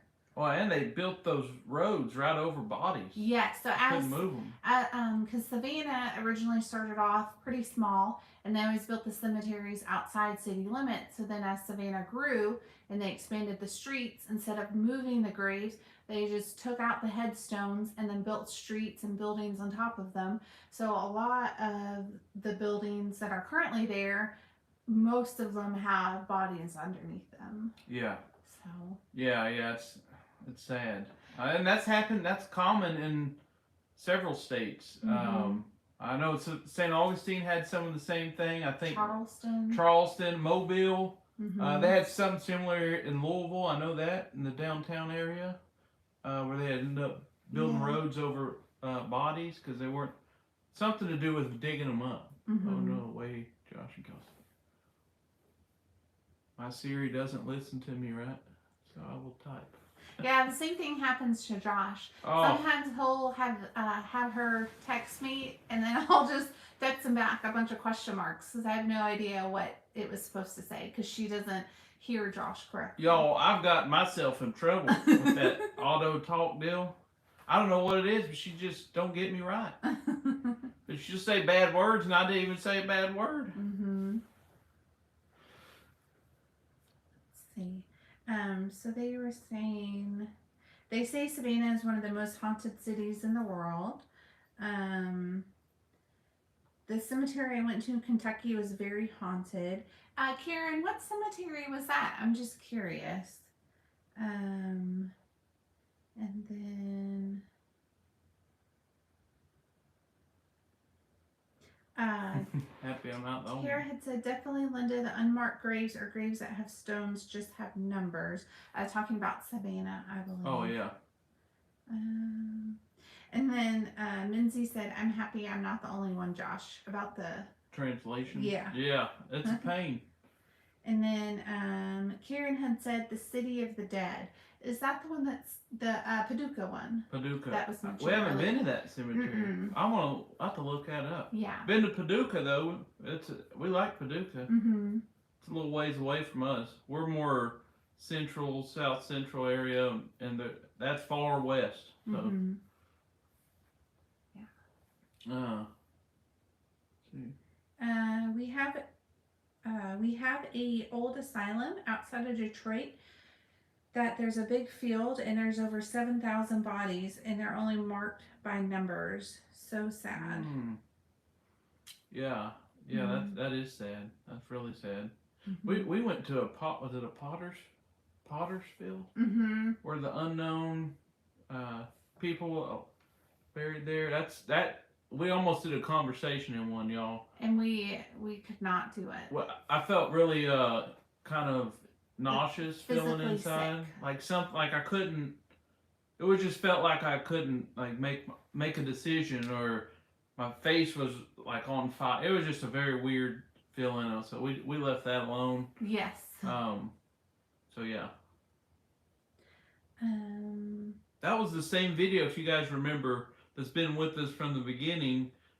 Had the cemetery rooster. Oh yeah, Reginald. Reggie the rooster. Yeah. That rooster in St. Augustine, Florida, mm-hmm. Off King Street. Anybody's familiar with that? Kind of know the area, older area. Mm-hmm. And that was that cemetery. And there's a Pottersfield over that way. Yeah, Pottersfield right next door. Next door. Yeah. And we were going to go the same day we filmed that video, mm-hmm. but it just didn't feel right. No, it definitely did not. Because we wanted to be able to help and maybe be able to help, like, identify or talk with people that maybe needed assistance, but it just was not a place for us. So yeah. Seth had said, I might have heard this wrong, but I saw a story once about a Walmart built in Kentucky. I think that apparently built the store on top of native burial grounds. I've heard that story before, but I don't know where in Kentucky that is. But I have heard that rumor before. Oh, that's wild. Mm-hmm. I don't think that was smart. No. Terry had said there's a huge quilt store in Paducah. That would be something that would interest me. Yeah, you'd have fun at the quilt store. Well, you would be interested if we got a quilt, because you do love a good quilt. I like a quilt, yes. But I can't spend all day looking at quilts, y'all. No. or baskets, like stores like basket. Tell me something. Just tell me something now. There's parties. What do they call Whataburger parties? Or it's like baskets or something. What are you talking I about? promise. I remember my grandma used to go to these parties, and they would have baskets and also Tupperware. There's Tupperware. I hate Tupperware so bad because the water gets stuck in the little ridges, y'all, and when you take it out of the dishwasher or something. I hate Tupperware, by the That's way. why we switched to all glass. I hate Tupperware. I don't know. I'm weird. There's certain things I hate, just like I hate what are they called for the curtain rods? Remember those white ones that slide in, the cheap ones? You get it like Walmart, and you put the thing, and you had to slide the one piece into the other piece Oh like yeah, that. and they're like the sewn things. I hated them. See, she remembers basket parties. I remember sitting in a living room one time, so bored out of my mind as a kid. Well, my grandma had all these women over for a basket party, and I couldn't figure out why we were just partying with baskets. Like, what are we doing? Seth said, Josh, I see you shopping in some old city general store. That is actually a true statement. We do enjoy those. Yes, I'll take a general store all day. And then just drop me off at Bass Pro or Cabela's. Mm-hmm. You can go look at blankets or whatever. Karen had said there's a section in the back for slaves. Civil War soldiers had their section mausoleum. You can hear music and whispers at night. That's the Paducah one. And then did y'all visit the cemetery across from the fort in St. Augustine? So we have visited that. It's only open to the public, where like the gates are open and you can go inside the third Saturday of the month. And that it's during the day. It's usually from like 9 to 2. So there's not really an opportunity to do a conversation during that time. But at nighttime, if you visit St. Augustine, you'll see there's a lot of like walking tour groups that will stop in front of like the cemetery wall or gate, and they'll tell stories about the people that are in there. And then a lot of people on those tours, or just like walking the streets at night, will see things like inside the cemetery. But we've never done an investigation there. We've tried at nighttime, but usually there's a lot of like looky-loos who want to like get involved in the conversation or get involved in what you're doing. So there's not really like enough privacy to be able to do it, because people do like interrupt or want to be a part of it. So you're not really able to have like that focus that you need for that conversation. But it is a very active cemetery at nighttime. Yeah. We've seen a few things there. We've seen things there, yeah. Because we lived in St. Augustine for about 6 years. So we used to go down that area a lot. We weren't really doing a lot of the investigations back then. Yeah. Or conversations, but yeah, you just get all the people there too.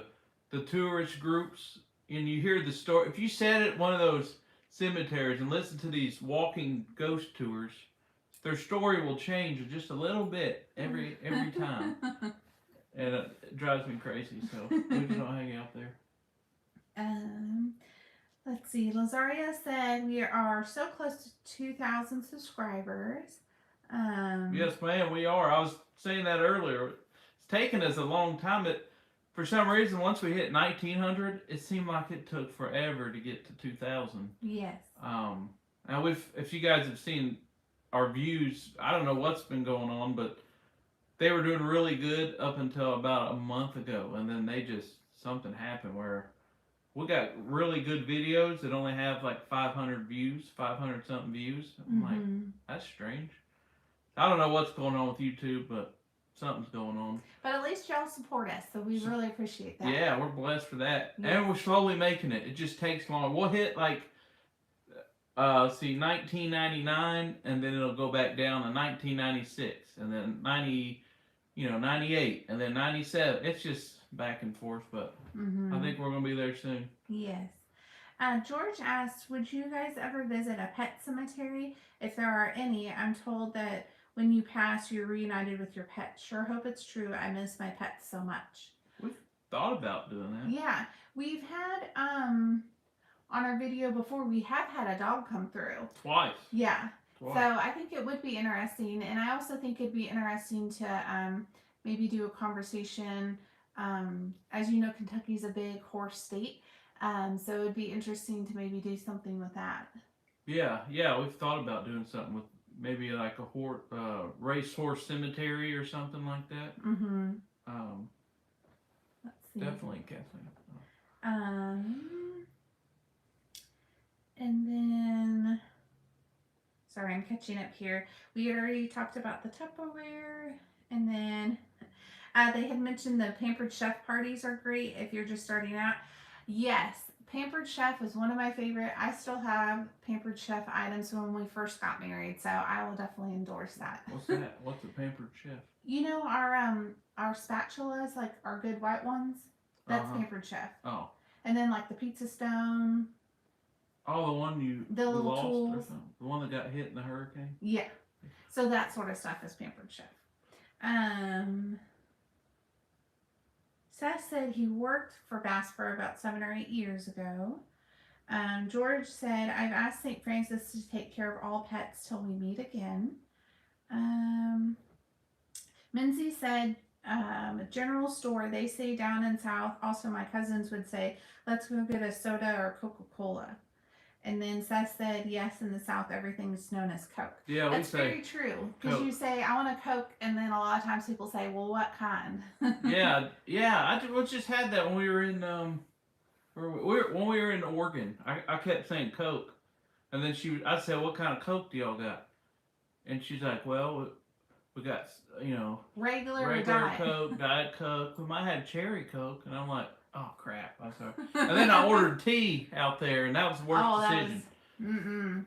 So I love sweet tea, but some places are too sweet. You know what I mean? Now it is. Before I used to say the sweeter the better. I don't know what happened. Seth would like to know if you play guitar or harmonica. Harmonica. Okay, Seth. Thank you, buddy.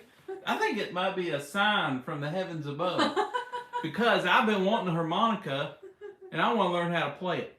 And Kelsey just rolls her eyes when I say that, but I'm serious, Seth. This is wait, nice. Real quick. Kathleen said, we all have to keep mentioning y'all in Dalen's comments. Thank you. That's very nice. Thank you so much. We really appreciate that. Joanna said, Dalen is why I watch Anywhere South. Well, thank you. Dalen's a good guy. He's a good buddy. Well, hopefully we'll see him next month. A couple weeks, maybe. Candace said a racehorse cemetery sounds really cool.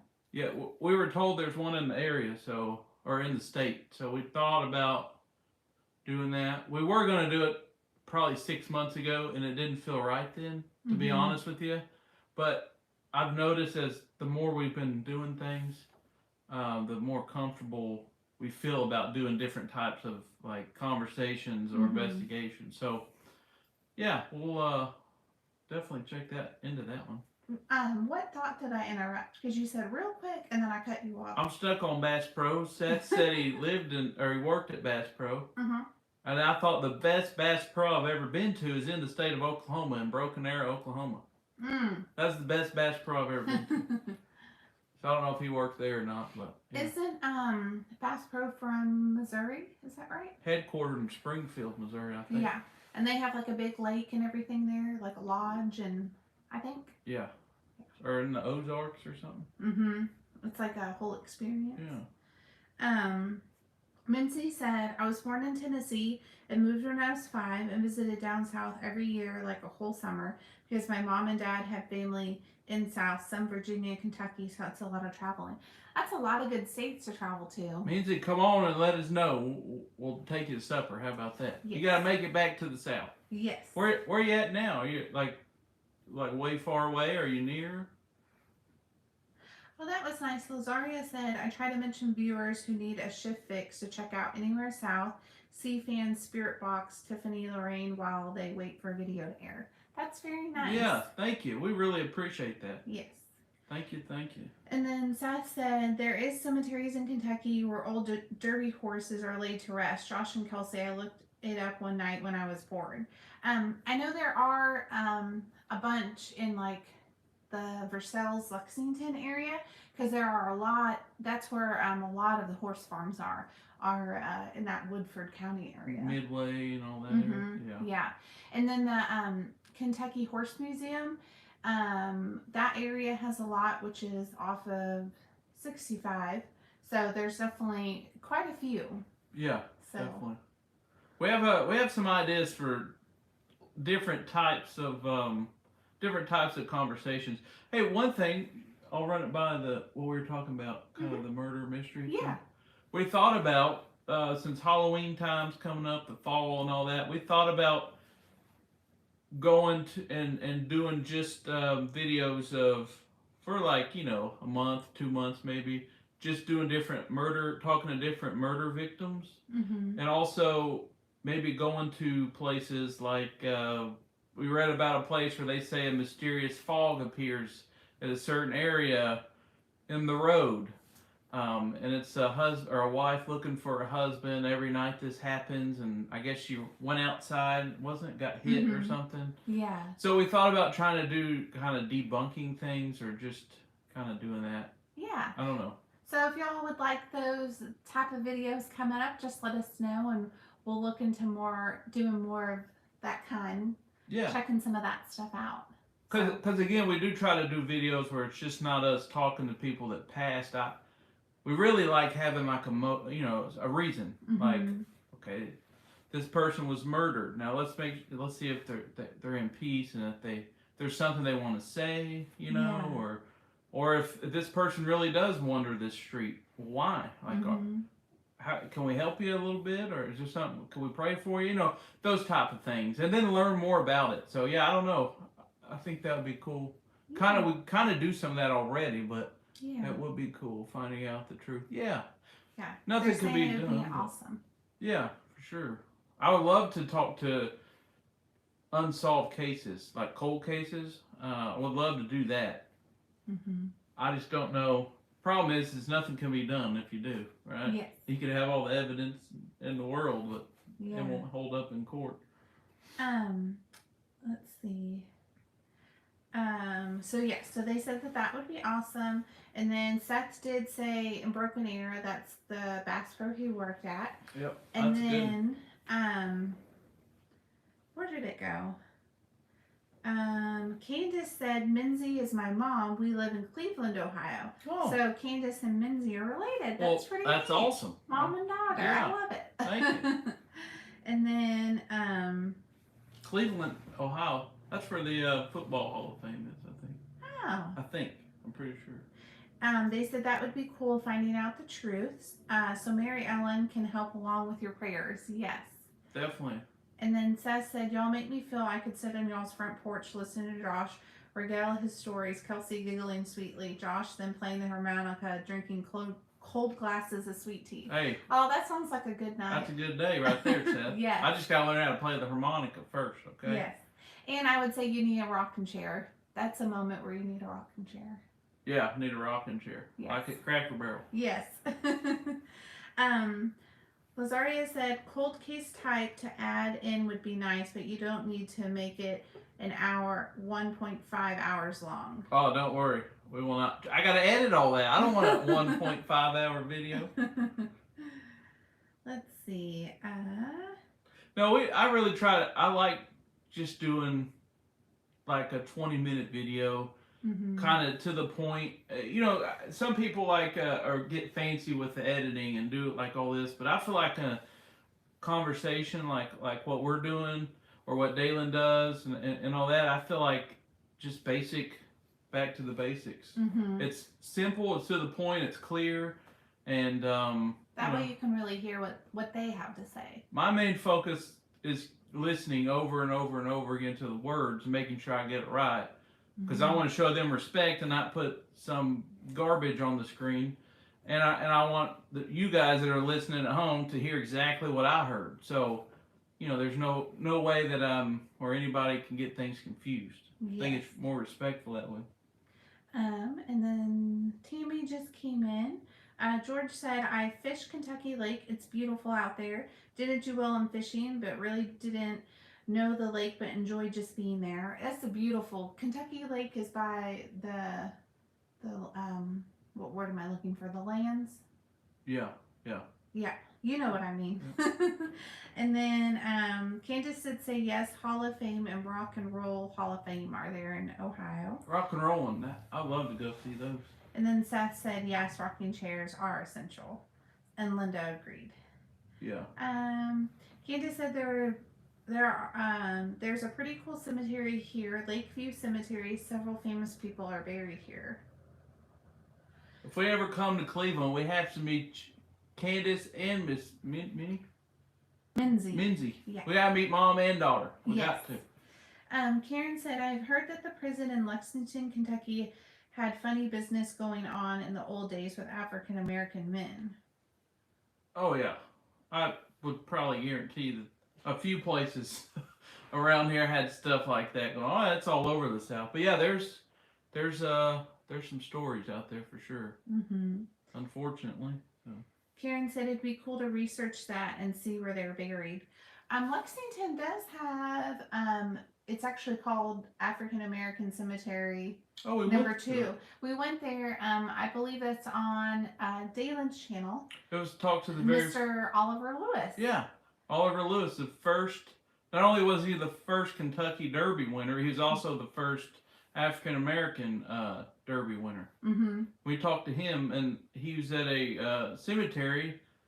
Ironically, the name of it still is called African. What's it called? African American Cemetery 2. 2. That's just the name. Yeah. African American Cemetery number 2. Yeah, but that cemetery, of course, is dedicated to African Americans. But there's most from because that county's Fayette County. Fayette County. Yeah. So most from Fayette County or the surrounding areas are buried there. It's actually a pretty large cemetery. Yeah, it is. And then Lazaria said, I always threw my fishing in water because I get scared by a bee. I think I've lost 3. And then Karen said, that's sad. The name should be changed. I know you would think at some point it would have been, but it's remained the same since it opened. I can't remember off the top of my head how long it's been open for, but I want to say early 1900s. No, I thought it went back to. Or was it older before than that? It? Well, yeah, because it was. I think that was the first black cemetery in the state for a while. We'll have to go back and look at our research from Mr. Lewis, because I know we have the date when it originally opened, but I just can't remember off the top of my head. And it used to be called something different. I won't say the word. Yeah, we won't say that on. But yeah, it used to be called something different back in the old days. And then it was updated to. And then in the 60s, I think they changed it, or 70s, they changed it to the name it is now. Mm-hmm. So yeah, it's but when we went there, it was very peaceful, and they liked us. Mm-hmm. And Mr. Oliver, he said he wanted to. What did he say? Need to go fishing. Mm-hmm. You want to go fishing with me? That's happened a few times. They must like to know. They must know I like to fish. Yes. I ain't good at it, but I try. Don't get to go much anymore. They asked, do we have an email we can write to? What's our email? Yeah, it's anywheresouth1@gmail.com.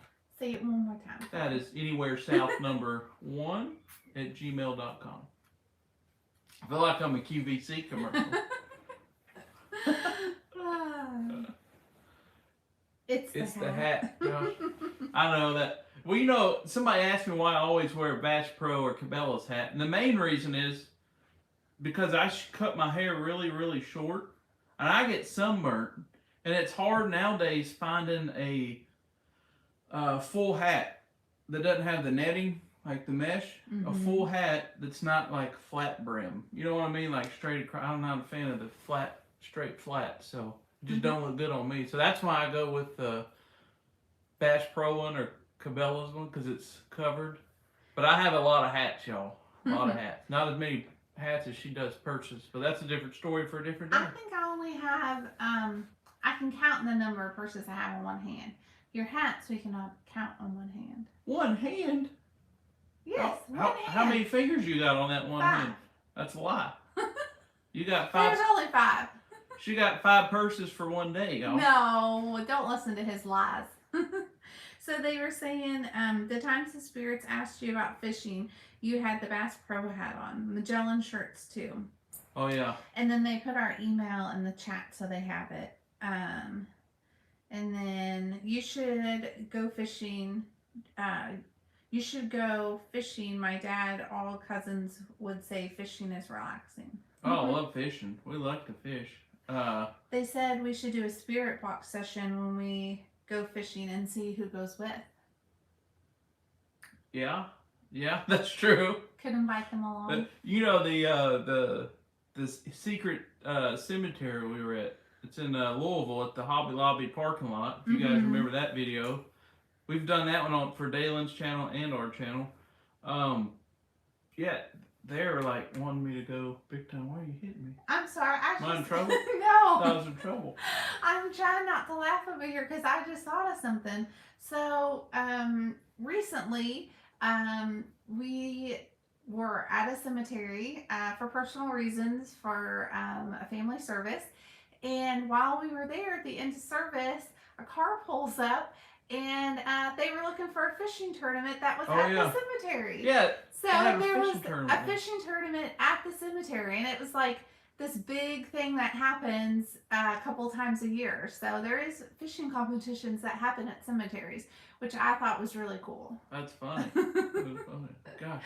So maybe that's why they always ask about fishing, though, because fishing is it's like more regular than we realize at cemeteries. Just imagine, Mr. George in here, you said you like to go fishing. Just imagine we cross them big pearly gates and they open up. You got just big pond full of bass or whatever you want out there. I'm just saying, I think that might be how it is. I hope so. Let's see. So, somebody mentioned it's the hat and the Magellan shirts. Mm-hmm. Yeah, I like the Magellan shirts and the Columbia shirts. I'm outdoors all the time, so if I'm not working, I probably got one of these shirts on. Yeah.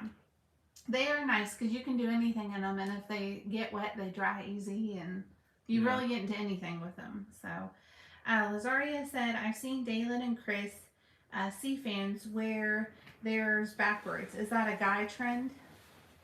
Wear a backwards hat? Yeah, backwards hat. Is that a guy trend? I don't wear it like that, but I guess so. I don't know. Maybe you'll have to ask them. If I did, my grandma might come down from the heavens above and turn it around for me. Seth said, Josh, I figure you know this is Jimmy Houston still alive? Yeah, Jimmy Houston is still alive.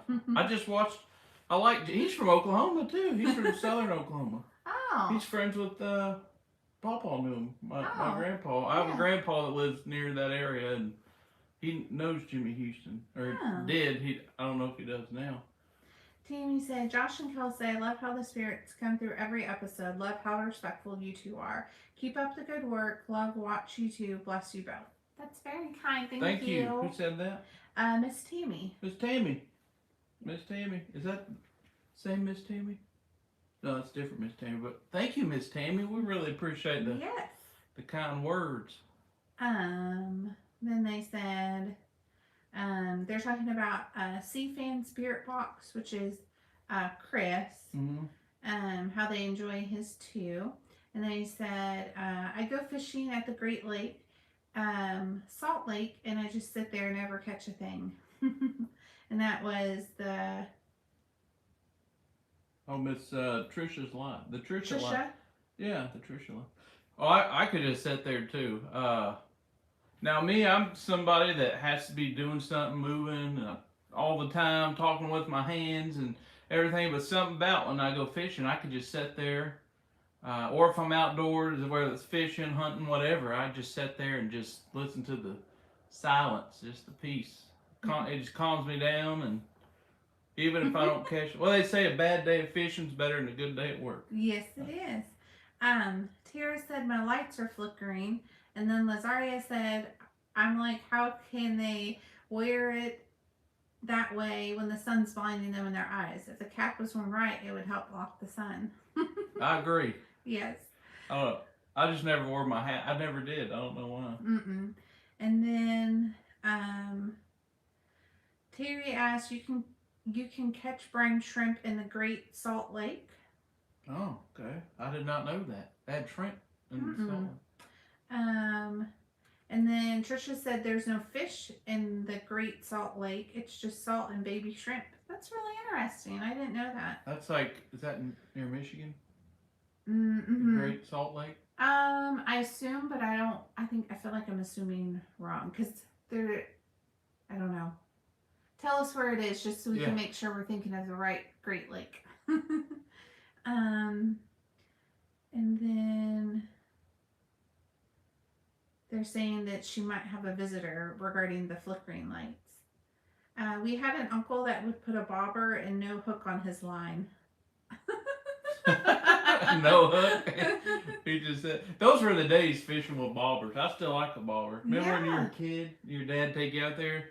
Yes. All right, when you see that bobber go down, you pull it up. Mm-hmm. And one time I caught a massive bass on a Snoopy pole. If y'all remember the little Snoopy poles, that's where I caught my first fish on. Utah is the Great Salt Lake. Oh, okay. I'm sorry. I want to go to Utah. It looks beautiful. And I want to go to golly, what is that? It's like Tahoe, Lake Tahoe. There's actually a case near, what was it? Near Lake Tahoe, I think. From Truckee. I think it was Truckee on the California side. Mm-hmm. The Kylie Rodney girl, the teenage girl was partying and went missing. All these conspiracies and all these strange things that happened to her. Yeah. Yeah. But that's a beautiful area. But stuff like that would be interesting, talking to the spirits that went through something and kind of get a better idea of what happened. At least they can get it out there, right? Yeah. You won't stink in the Salt Lake. You won't stink in the Salt Lake. You won't sink in the Salt Lake. I said stink. That's funny. They said, I once caught catfish with Vienna sausages. We've done that before. Beanie Weenie, or Beanie Weenie, the little Smokies. The little Smokies, yeah. Although I always felt like that was a waste of little Smokies. I'd rather eat those, but that's just you gotta me. wait till they go bad. You don't finish them, then you. But I remember as a kid, whatever we didn't eat, if it went bad in the icebox, it was usually catfish food. Yes. The days of Snoopy poles, bombers, moon pies, and time with fathers. Yeah, the good days, right? Good old days.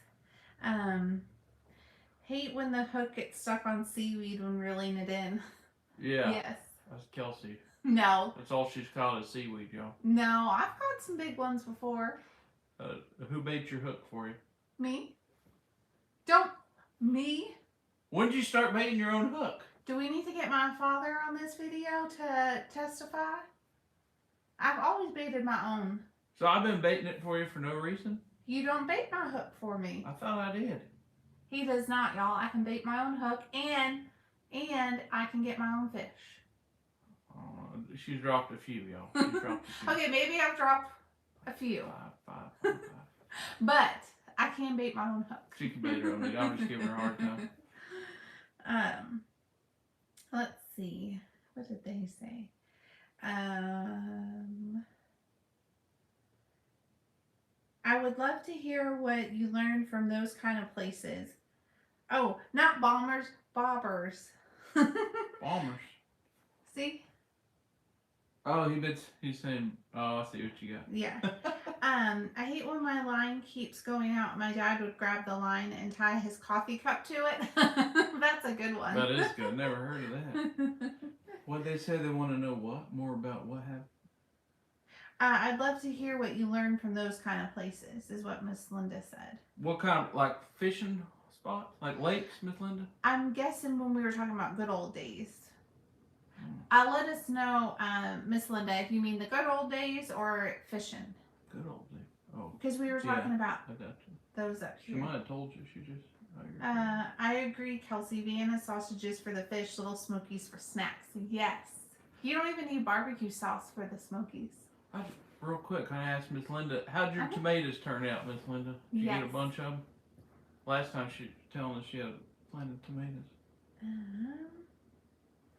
Let's see. My favorite lake to fish to eat is tiger trout. It's a mix of brook trout and brown trout. That's what Miss Trisha Tiger said. trout. Okay, I never heard of that. I'd try it.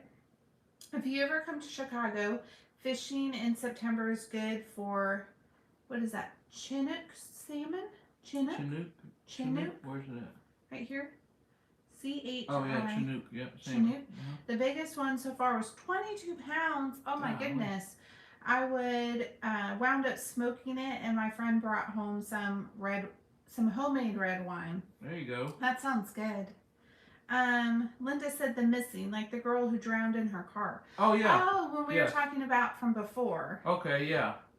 Yeah, I'm glad we clarified, because we were way off track with that question. Yeah, we can't keep a topic to save our lives, Miss Linda. Yes, but sorry, go ahead and respond. Yeah, I would like to do more of those type of investigations and conversations, just to see, like, what they went through. Because when stuff like that happens, it's nothing but rumors and conspiracies, and nobody really knows. Or, I mean, the wrong people get accused for doing things, and yeah, we couldn't do anything about that they ain't gonna take that in court and be like, oh well, they told Josh this, here we go, let him out of jail. But at least if they can have closure, at least to themselves, right? The victims, if they can get it out there. Because could you imagine, like, dying? Especially, look at her, like Kylie Rodney, right? She was like 18, 17 years old, probably intoxicated. Who knows? I mean, it was a teenage high school party. The report said everyone was drinking and everything. So, and then they find her dead down a boat ramp, and she's in the very back. So, who knows? I don't know. It'd just be interesting to talk to those spirits and just give them a little voice. Yes. Lindsay asks, have you ever, Josh and Kelsey, go to Blue Hole Falls? I don't know where that is. Can you tell us a little bit more about that? Blue Hole. It kind of sounds familiar, so I'm wondering when she says it if I'm going to be like, oh yeah. If it's in Kentucky, I've heard of it. I've never been. There's a blue hole. It's where they do a lot of the four-wheel drives and stuff, the mud pits and all that they have down there. It's called the Blue Hole. Okay. I don't know. I never heard of falls. Well, if you could tell us a little more about it. And then they say flowing water is good for speaking to spirits. Yes, they say that it conducts energy for them. That it is almost like a current system for them. Yeah. Is what we've heard. Well, you guys heard all the spirits from the lighthouse in California. Yeah. Well, you see how close to the ocean we were. There were so many spirits coming through there. It was hard to kind of decipher. Yeah. The Blue Hole is in Florida too. Oh yeah, that's the one in. Minzy said it's Tennessee, close to Kentucky. Then Terry said the Blue Hole is in Florida too. And then Seth said there's a blue hole here in Oklahoma, but it's a swimming hole. Yeah, with the big whale, I think. Remember that? We were driving to Oklahoma. I think it was like Catoosa or somewhere, and there was like a big blue whale. So it sounds like the blue hole is in a few different places. Yeah, okay. There's a lot of blue holes. Yeah. But I'd visit any blue hole. Yeah. I wonder if one in the spirit box session. And then Belinda said, hi, Josh and Kelsey. I didn't know you were going to be live this evening. I'm glad I'm checked in. Miss Belinda, well, how are welcome. you? Good to see you. We were hoping you'd pop in here. Yes. And then Karen asked, I wonder if one did a spirit box session in a boat on a lake, if spirits would respond. Oh, I guarantee it. I feel like they would, because as Josh was just saying, when we were in Crescent City, when we were at George Point, just down by the water and out in that area, there was a lot that came forward and a lot that were there. So I feel like you would still get that out there. Well, here, I just kind of gave me an idea, because think about, what was that, Spencer County, Kentucky, there's Taylorsville Lake. Yeah. And they've had a lot of Oh yeah. college students drowned in that lake. Mhm. Actually, now because they've had so many it happen over the years, they'll come by and if there's alcohol on the boats or on the shore now in that lake, you have to leave Mhm. just because a lot of college kids gotten drunk and dove in and it was too shallow or they hit their head on the boat. So there's probably a lot of folks maybe connected to that area. I Yeah. would definitely do that. That's a good idea. Yes, it is. Um, they said something to try on calm weather, of course. Yeah. Um, you should plan a fishing trip to Flaming Gorge. It's between Wyoming and Utah. Really big fish. There's Bear Lake here too, and so blue and pretty. That sounds lovely. That does sound lovely. Um, Tara said sorry she had to pop out for a phone call. They were very well behaved while you were They're gone. behaved. You don't need to lock anybody up or Yes. nothing. George said whoever might have drowned there might respond regarding Taylor's Full Lake. Oh yeah, they might. Yeah. George, there was. I mean, well, we knew some. We have a friend who was a friend of ours. Her friend died there like 4 years ago or something. Yeah. So, there's that lake in Austin, Texas, where they keep finding dead men. That would be a really great place to do investigation. Karen said, like, even for the river, Will be. for that smile face killer. Oh, yeah. The Remember the smiley face killer for the river? I'm trying to remember that. Yeah, we watched the documentary. We are into a lot of the true crime. Of the true crime. Kind of like paranormal and true crime go hand in hand. But Mm-hmm. yeah. Okay. I didn't realize that was in the Austin area. And then no, not him. They were talking about Austin, and then had said, and also the smiley face. Oh one. Yeah. And then actually, it's Lady Bird Lake in Austin, Texas, where all the dead bodies are being found. Wow. And then George had said, or maybe when they scatter their ashes on the lake, because there is like a part of them that's still there. That's a good George. It's never dawned on me, but that's probably most lakes. Yeah. Think about that.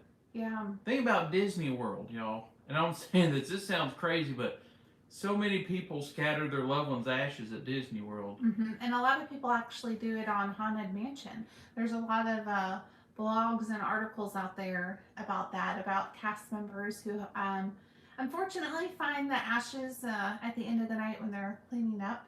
Yeah. So. I wonder what that would look like if you just. It'd be hard to hear though. But if we just turned on like the app and do the ride, and what will we hear? Like I don't know. There's no telling.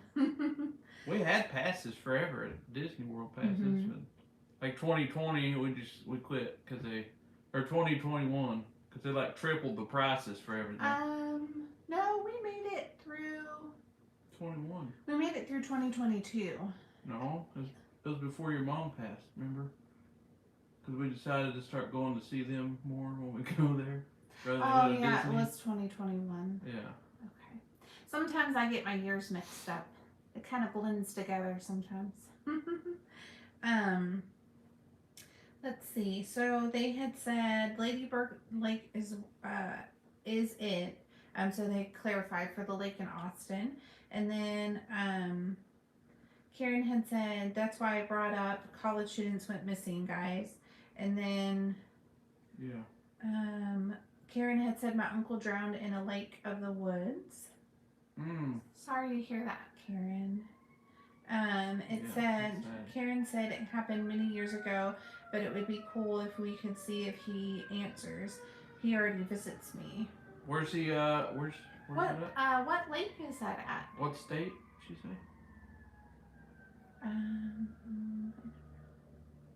We'll see what she says.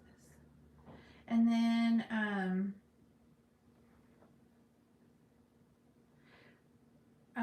Lazaria said, so wouldn't the children be talking to the aka ghost while there?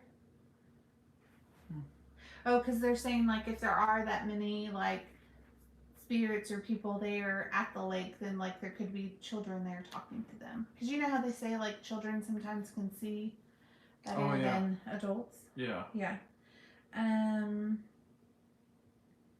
Karen said Lake of the Woods, MN, Minnesota. Minnesota. Okay, that'd be. I wouldn't go there in the wintertime. Mm-mm. Minnesota's beautiful. I like going through Minnesota. I've only been there a couple of times. Went to when I was a kid. I went on a field trip to Mall of America. Remember? Yeah. Well, you didn't remember. You weren't there. But No, I wasn't there, but I remember you telling me the story. yeah, I got my tennis shoes stolen out of the little locker thing there. I remember that place. Courtney just joined in. Courtney, how are you?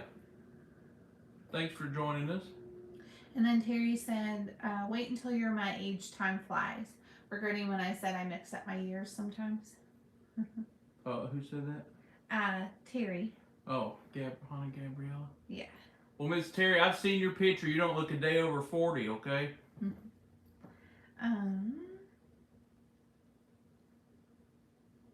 Then Karen had said she grew up camping and fishing.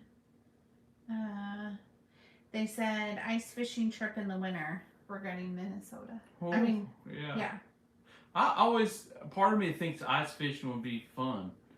But then I sit there and start thinking to myself, you're sitting on ice. Sitting on ice fishing through a hole. What if I would just... I don't know. Because you see them on TV, they build a fire and stuff, like out there on the ice. It might be, I don't know, it might be fun. I do want to try fly fishing sometime, but I don't know my wrist if I could quite get it. But I would like to try. I think just wading in the water and all of that would be pretty neat. Yeah. So, it is fun. They said Trisha. In a hut. In a hut? Yeah, ice fishing. Oh, like a little cabin thing? Yeah. I think I could manage that part. I don't know, I just had a thought to the show Home Improvement. If you guys remember Home Improvement, I still watch that. That's the reruns. I love that show. But they went ice fishing, I remember that. It is fish house, keeps you warm, but you hear the ice crack. Oh, see, who said that? If I heard the ice cracking, Karen did. I couldn't do it, Karen. I couldn't do it. I'd have to leave. Now, I do want to ride a snowmobile. I've never driven a snowmobile, so that'd be fun. That might be dangerous for you.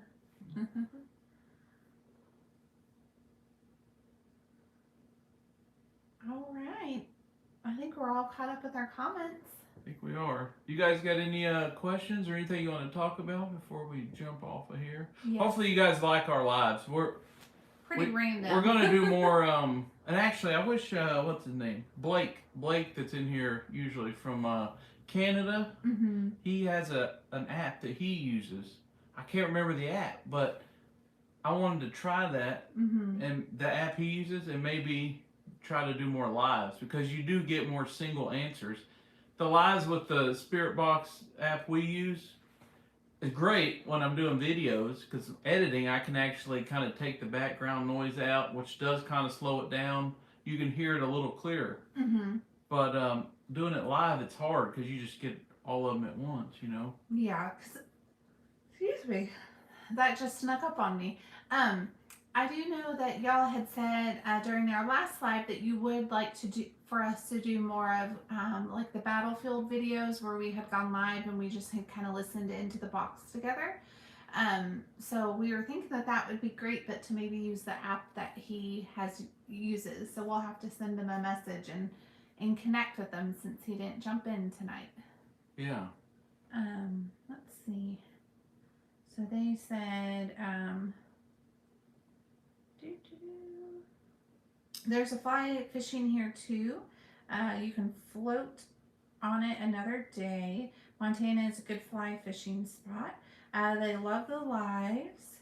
Oh, they said Ghost Tube Box. V-O-X? Box? Ghost Tube Box. Okay. Box is the name of it. And they said that they watch Blake. He has some, I like his videos. He has some interesting videos. And Courtney said, I like how J and K do things. Thank you. Thank you. Battlefield was so interesting. And then they're saying that they do watch Blake too. Now wait till you like the Battlefield stuff. I know there's a few Civil War buffs in here. If you guys ever heard of, it's Danville, right? Danville, Kentucky? Danville, Kentucky. Look that up. It's a very bloody battle. It's one of the bloodier battles. Perryville. Did I say field? Yeah. I Battle of mixed my Perryville two there. words Yeah. together. There's a lot of history. You talking about haunted? It's a lot. That's actually we visited a friend a few weeks ago who was working an event. He owns a restaurant. He owns a restaurant, barbecue restaurant, and he has a food truck too that he sets up out there. So we were out there just hanging out and at the little festival. What was it? The Turtle Festival? Yeah, the we Turtle had told Festival. them this on our last live. Oh, well, I'm sorry. That's okay. Some of them may not have heard the story, so you can go ahead. But it's very haunted there, so there's a lot of history. We had a cat that just we're at this old historic house where this doctor was at and died. Long story short, we're sitting there reading this plaque, and all of a sudden this cat just was sitting right in front of it, just come out like by the little creek area, just sitting there, and then came up to us and just started rubbing my leg and doing the old cat thing, you know. And I thought the cat would follow us when we left, and he didn't. So and it just poof, it was gone. We tried to find it. I said, "There's no way that cat disappeared that fast." Looked on the cars, looked in the creek. That was the only place he could have go. There wasn't no trees around, so I don't know. Just a ghost cat. Might have been the guy's cat, his pet. They had said that they do really love Civil War history. Yeah, well, we'll go. We're gonna. That'll be our next probably Civil War place to talk to the doctor. Yeah. And so I'm gonna try to do that probably sometime this fall. Yes.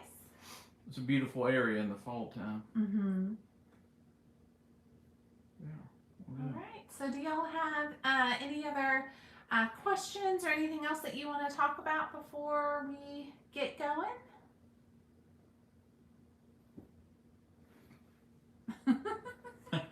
I just realized I could give you bunny ears, but then you can't. You'll know because you're watching the. Yeah, I'll know. Unless I'm looking down. True. I have to look down and look at that. Yeah. Let's see. Got to feed the husband. You gotta feed him, Miss Terry. They said, I bet there's some really cool battlefields there in the South. And Miss Linda said, seriously, we could chat all night long.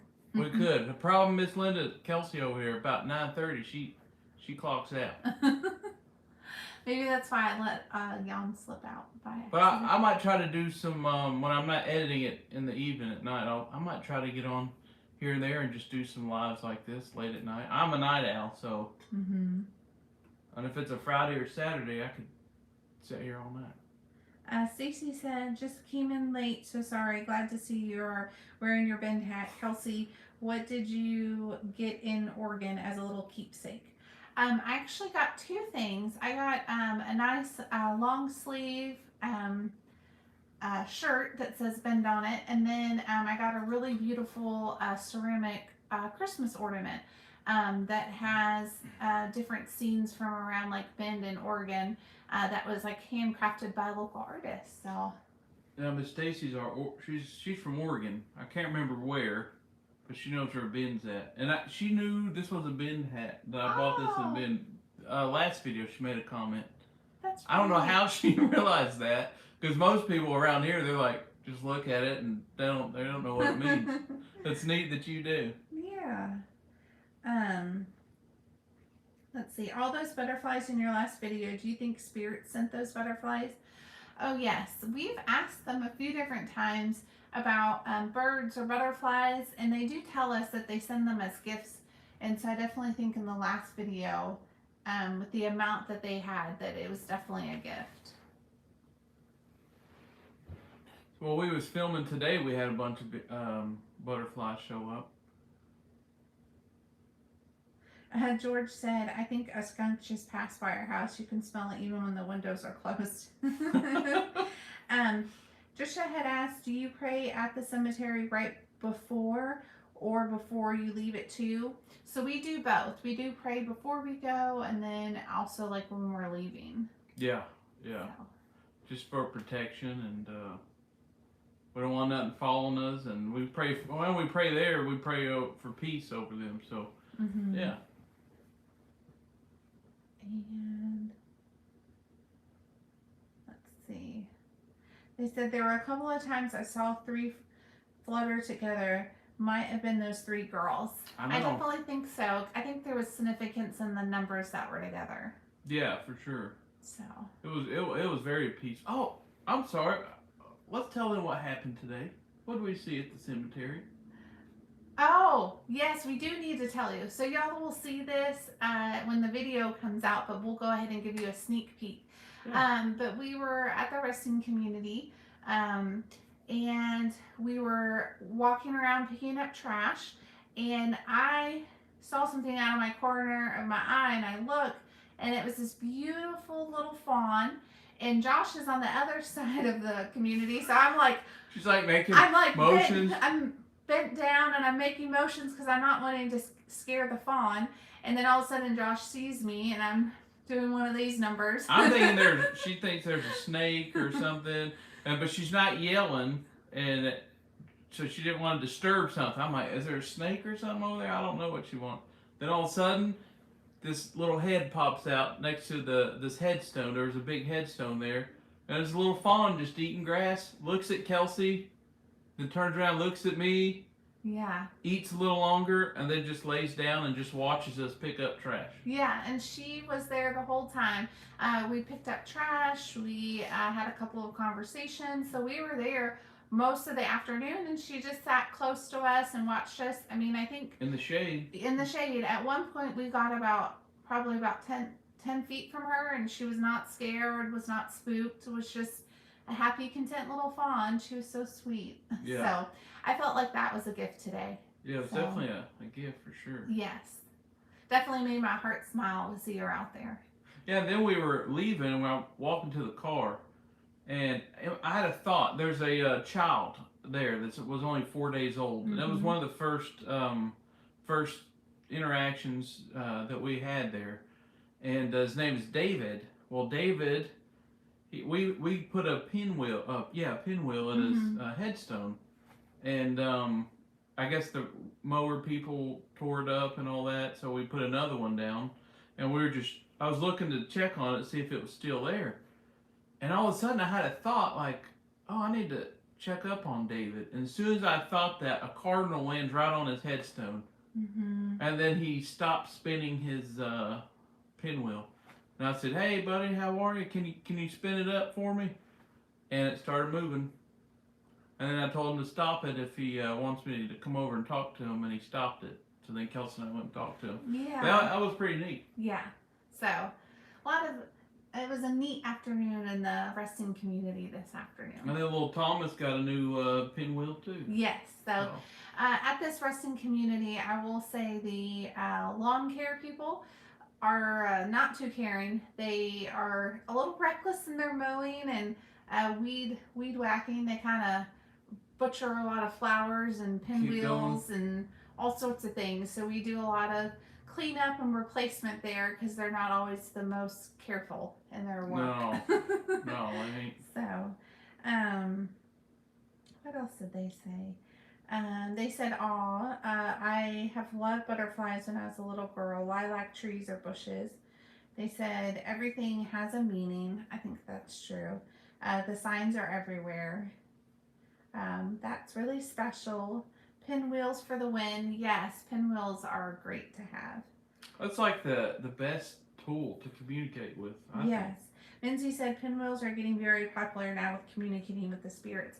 I think it's just a very easy tool for them. It does take energy, but not as much as maneuvering or manipulating some of the other tools. Yeah. So I think it's something that's simple enough that they can understand and use. So they said, you guys are great. Thank you.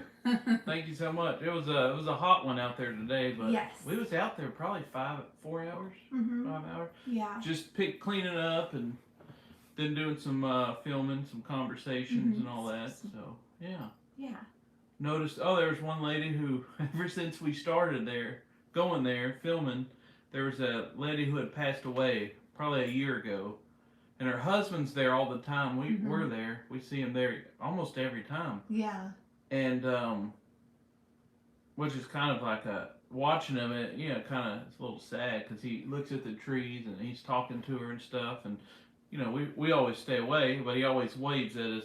Mm-hmm. Well, today we get there and she finally got her headstone, big beautiful headstone. And it's beautiful inscription on it, and it was so nice. We went over and said hi to her, and everything, but it was really neat to be able to see that. So yeah, definitely. And then we always try to stop and say hi to the spirits that showed us the respect from the get go, from day one there. We always go by and say hi to them, and bring them a pinwheel, or if it's broken or something.